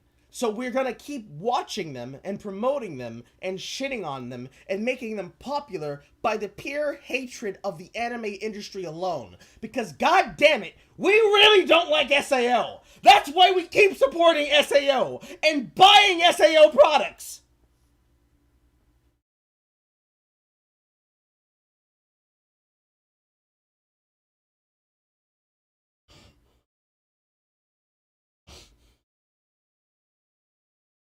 I don't know, man. Being used by a giantess seems like a lot. We're going to another world. Did this dude just speak for the entire anime industry? Does that surprise you? Does that honestly surprise you? They do it all the time. these isekais, bro, just like we were done with all these fucking vampire-themed shows back in the early to mid-2000s. We want something new. We want change. Enough is enough. We need something new and refreshing now, please. So yeah, overall, do I recommend... We need something new and refreshing.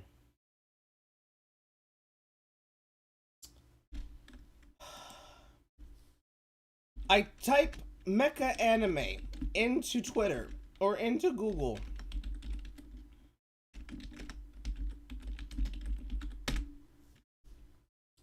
And I get back popular mecha anime. I type Portal anime into Google. I get back images. I should probably rephrase that to isekai. I type isekai anime into Google and get back over 16 million results. I type driving anime into Google.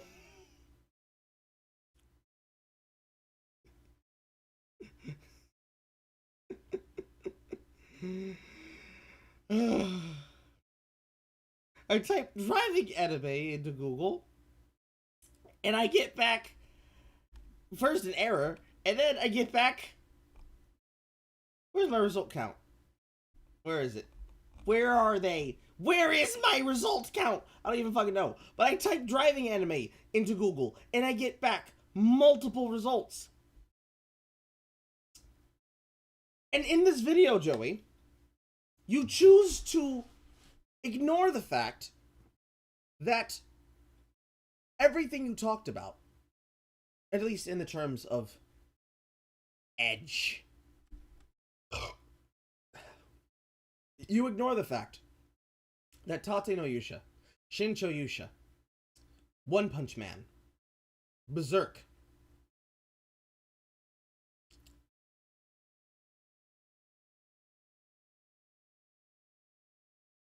brain fart, and Kaifuku are all a part of a genre that chooses to say, hey, you guys are accustomed to this, y'all remember this, but like,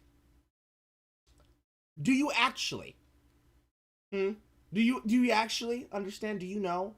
Do you truthfully appreciate what's going on here? You sit there and you say that with smug in your voice, and you say, we need something different, despite the fact that Kaifuku is something different. You say that with smug in your voice as you attempt to speak for me and anyone else that watches anime. Bitch, speak for your dumbass self. You don't speak for me. You shouldn't speak for anyone either. Like, you shouldn't speak for anyone else either. You should only speak for yourself. Because I have the ability to have the impetus to sit down and say, you know what I really want to do? I want to sit down and watch an anime that I haven't sat down and watched to the entirety and completion of. That's what I did when I wanted to watch something that I never watched before, and continue to appreciate something that I never got to appreciate before. Because one day, I was possessed by the desire in the middle of the night at 1:30 a.m. to wake up from my bed right there and say, you know what I haven't watched in a while, or I haven't seen actually at all, and I only saw because of an adaptation? I really want to watch iShield 21. And I sat down and I watched about 24 episodes of iShield 21, the same first few of like the first arc. And I sat down and I thought, you know, an adaptation of iShield 21 would not be that bad in America, because we love sports anime. We love sports in general here. It wouldn't be the same characters. No fucking way. I won't let you sour those characters in their world. But we could put them in the world of iShield 21. And we could make an American-esque version of that. Because the story of iShield 21 is taking place in Japan. So if we were to do an adaptation of that, we could just do an adaptation in America. We've got black people. We've got football heads. We've got people for that. In the history of cinema, we have never not, even when it was a Pure Flix film, we have never not made a good football film.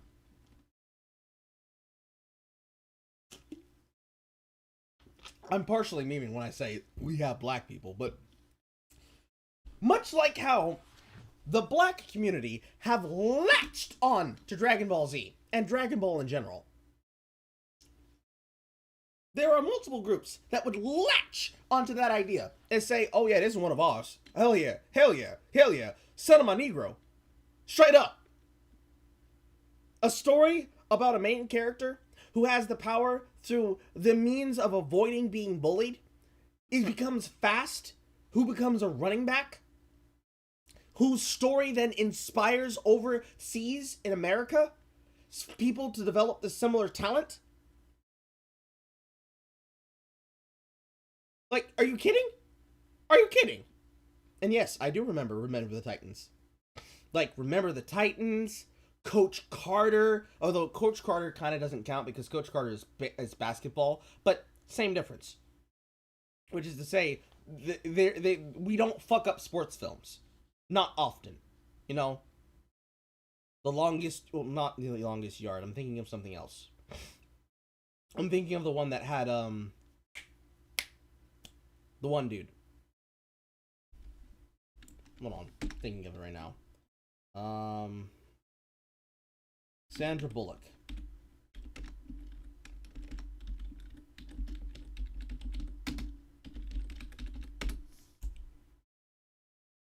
The Blind Side. That film. There are plenty of different ways that certain things could get adapted and we could find that reach. There are so many ways and so many books and so many things that a person, if they wanted to actually watch them, could go out and watch them. It's because pirating exists that for those people who don't have the ability to buy them can be able to enjoy them and not be gated out of a hobby where pricks like you will fucking poor shame people because they don't have billions upon billions of books like you have in frame behind you to say, yes, I am the true chosen voice of a people. I say that the anime community is starving for content because I can't be bothered to watch anything else except for recency bias. So please, dear anime creators, why don't you just understand that we have outgrown these ideas you are trying to give us? And why don't you just give us fucking anime that's good? That's you. Sitting on your means of fucking privilege and entitlement. Why, Joey? Why would you do that? Why would you waste my time? Why would you waste all of our time for this entire time period of 3 hours and 24 minutes and counting? Why would you create this take to inspire me to have to fucking say this shit? You bastard. Why? Why would you do that? Why did you make this? Who was this for? It wasn't for newbies. Maybe it was just for your audience alone. Maybe it was solely just for them. I don't know. I don't know, Joey. I don't know. Redo of a healer. No. Only if you're like a serious masochist like me and you like reading shit shows of series. You'd only be interested if you were a masochist like me. I can't put the scenes on the screen, you know, because I value money over integrity of review. What? Preposterous. Don't even bother wasting your time with this. There are so many other fantastic Run that one by me again, Slim. vampire-themed shows back in the early to mid 2000s. Something new. We want change. Enough is enough.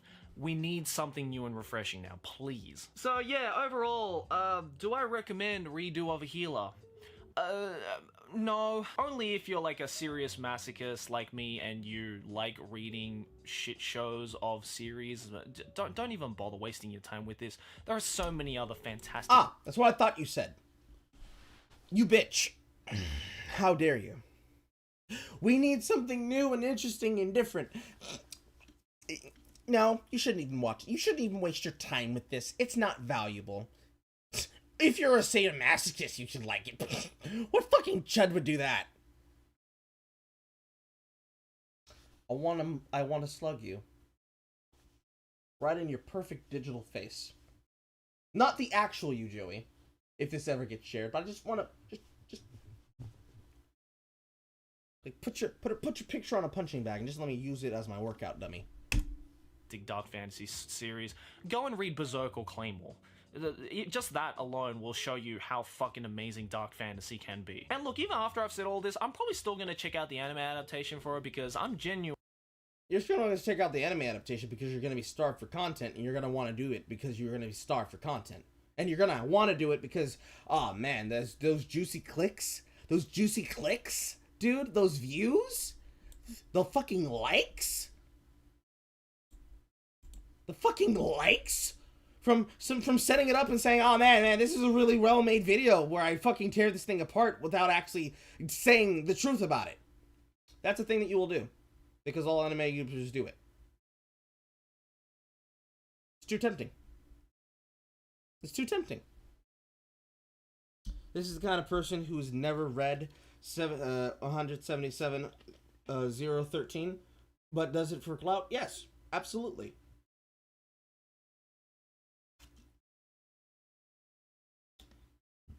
Some people are going to wonder what that number is.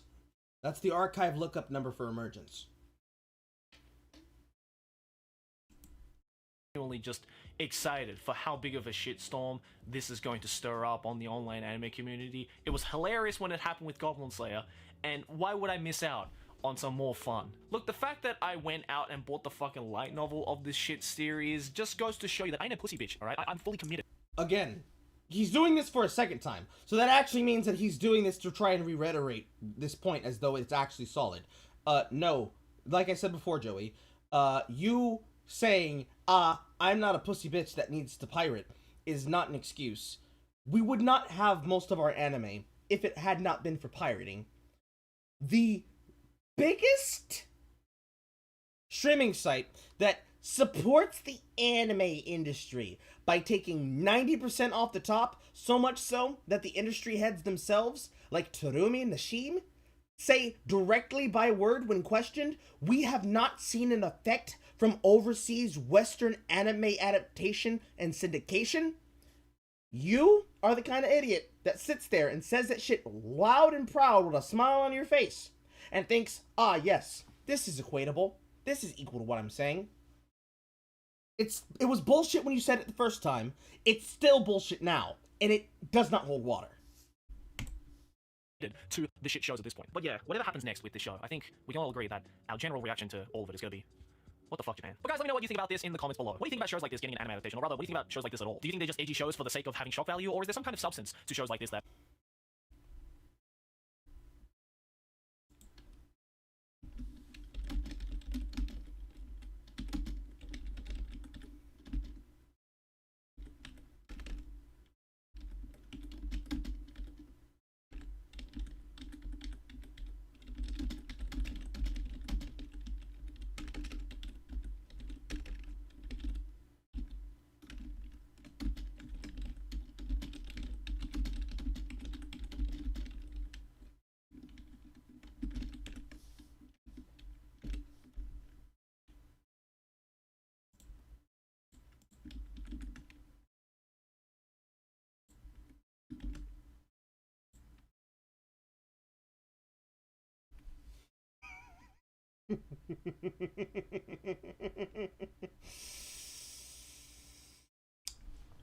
Yes, I'm that sort of a bastard.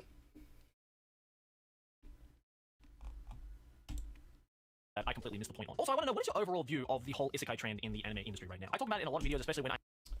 My whole view of the isekai genre is that another world genres allow for people to have the chance to use fantasy and to also use their imagination to dream up different kind of worlds and different kind of takes of ideas that have yet to truthfully be explored, that a lot of people tend to squander because they look at the isekai industry, they look at the isekai genre as a whole, the subgenre that then breaks down into further breakdowns like portal dramas and comedy series and the like, and they look at them and they say, oh man, that's a lot of content that I don't really have the time to watch. I wish that I could. They all look so good, but I really only have time for the ones that are coming up through the seasons. I think it's the kind of thing that exists. Yeah, that is Edge Boy Counter 13. Good catch. Because my brain is just gone now. I'm just so fucking done with his shit. I think that the isekai genre is one of the biggest examples of something that is very, very beholden to... Beholden.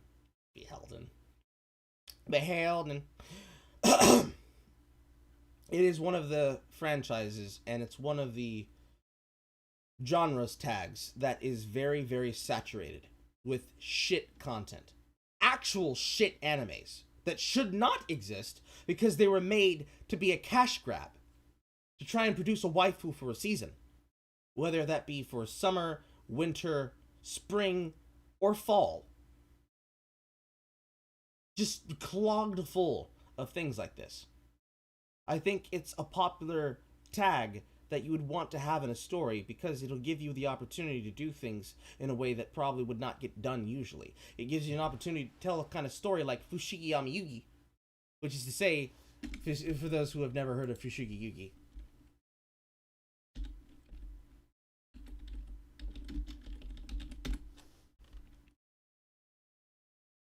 Fushigi Yugi, the mysterious or curious play, something like the, probably I'd say the titular, perfect example of a really good portal anime, if not just a really good isekai shoujo comic. It is a manga series that is very much the kind of thing that makes you really, really, really, really, really, really love what's going on. And it had all of the things that you would expect to be in a story like this. It has the sexuality, yeah. It had the shonen anime protagonists. It had all that shit and more. I remember when the channel still was running here where I live, that we had an entire channel that had all of Fushigi Yugi in all of its glory on a channel called AZN TV. And we used to get it for free because that's how Knowledge used to work down here. We had that and a free link to HBO and a free link to Showtime because of an error that existed in the system that allowed us to have it. And because of that error of their system, I got to watch the entirety of True Blood. I got to watch the entirety of Nurse Jackie. I got to watch a lot of older things like Dead Like Me and The Wire and Oz and shows like that. I got to watch a lot of that shit for free. Shit I wouldn't have ever been exposed to. That, along with my sister, who is a Fujoshi, much like a lot of women out there in anime tend to be, if it hadn't been for her being an encouragement on me, and that being an encouragement and a developing process on me, I probably would have never gotten into anime. I probably never would have fucking known it and seen it, because I was too fucking deep inside of video games to even look my head up and see it for anything else. It was only because of games like Dragon Ball Z Tenkaichi Budokai that I even found the ability to set up and say, ooh, I like this, I like that, I want that, I like it, I love it, and I want more of it. It was because of things like that it made it possible. Things like Fruits Basket made that possible. If I can find my doll, it's probably somewhere up there, somewhere. I can't look for it right now. But Fruits Basket was a motivation on me. Rave Master was a motivation on me. Yu Yu Hakusho was a motivation on me. Fushigi Yugi was a motivation on me. Yu-Gi-Oh was a motivation on me. And a lot of these other things, like Berserk and the like, they were also motivations. To sit there and say, halal, this shouldn't exist. The audacity of this bitch! I am rambling on about newer seasons, and I keep seeing all these new fucking isekai shows, and I'm fucking sick of it. I'm genuinely curious what you guys think about it. Are you also kind of sick of the isekai trend and you want something else, or do you think there is more potential in the isekai genre? I'm interested to hear all of your thoughts and opinions on any of that kind of stuff, so make sure to let me know in the comments below. Also, if there are any more weird, strange, what the fuck things about anime, manga, games, hentai, otaku culture, or just Japanese culture in general, then you can leave it down in the comments below, or the better way to do it is to go over to my Twitter and use that hashtag WhatTheFuckJapan. Link me your articles, link me a topic that you'd like me to talk about, and if it's weird and strange and something that I can rant about, then I might use it in the next What the Fuck Japan episode. Again, big shout out to my boy Guy Tomodachi for recommending me this particular series. He's a fantastically talented content creator here on YouTube, so I'll leave the link to his channel down in the description below, so definitely go give your boy a holla. Anyways guys, thanks for watching, and I'll see you in the next one. Like, favorite if you enjoy, subscribe for more banter, keep watching anime. Done it!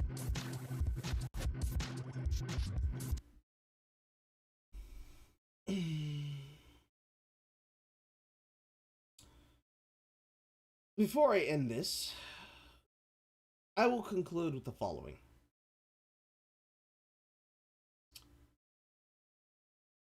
Just because you are tired of something, Joey, Joseph, Josepha, just because you are exhausted and tired of isekai anime does not mean that you get to speak for all of us about isekai in general. Period. No matter fucking what you think, that is not your fucking place. That is not your job. Your job, if anything, is to review anime. Period. And your job is to review anime and give people the ability of being able to tell whether or not it is worth their time. Much like my job as a culture critic and a reviewer of reviewing is to give opinions like the one I'm giving now. And it is in my confident opinion of your content and of what you have done here, Joseph, that you cannot be trusted.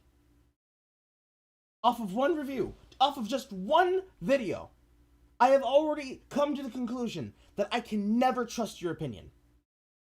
Because not only did you lie, not only did you misrepresent, not only did you dishonestly talk about something and then unfairly attempt to compare it to something else, as though that was an accurate comparison to make.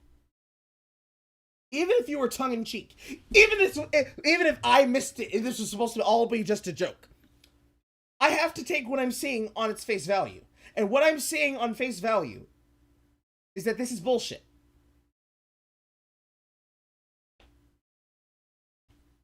You should be better than this. You should be a better reviewer than this. You should be a better content creator than this.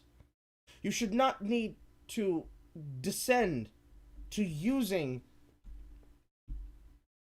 these cheap fucking tactics and it's dishonest reporting to give your opinion on anime. You can like what you like. I'm not telling you that you can't not hate isekai. I'm not telling you that you can't dislike and also look forward to making and monetizing content out of things that you claim that you don't like. But what I will say is, this is a bad review. This is a bad breakdown. This is a bad dissemination of Kaifuku. I do not trust your opinion on Kaifuku. I will not be using your opinion or suggesting you to people about Kaifuku. And in the future, should I have to review something that you say or do again, I will keep this in mind. I will remember that. And you can bet your bottom fucking dollar. As for me, that's gonna be it for me, guys. So, thank you for coming by. Thank you for watching. Thank you for tolerating my shit fucking stroke. And I will see y'all later tonight at 10 p.m. You can find me with Dimitri Monroe of The S. Monroe Show, along with Pose Law and Aimbot Amy on Digital Blackface, which will be happening on... Let me pull it up real quick.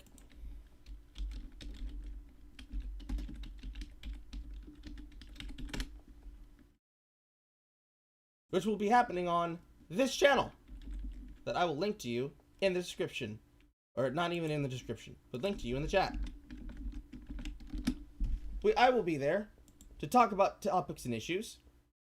So concerning tonight's topic, which is the issue and problem of the epidemic of pink pilling. I hope to see y'all there. Also, don't forget to like the video, share the video, please. Share it around with as many people as possible. And if I have stricken you, if you have a passing affection for what I do, and you would like to see more from me, please do not hesitate to come and join my Discord and to give me suggestions for things that you would like to see next. I would love to do that for you, with you. The stream for Poe will go live at 10 p.m. Eastern Standard Time, and we will be able to go through those things, and we will talk about things, and I will see y'all in the future, and here again, not only on my channel, but also on my Twitch channel. All of that information which can be found in the description of this live stream. I hope to see you all there. I hope y'all have a wonderful night and evening. And if you don't come around to come see you there, I'll see y'all next time. Good night, everybody. Goodbye.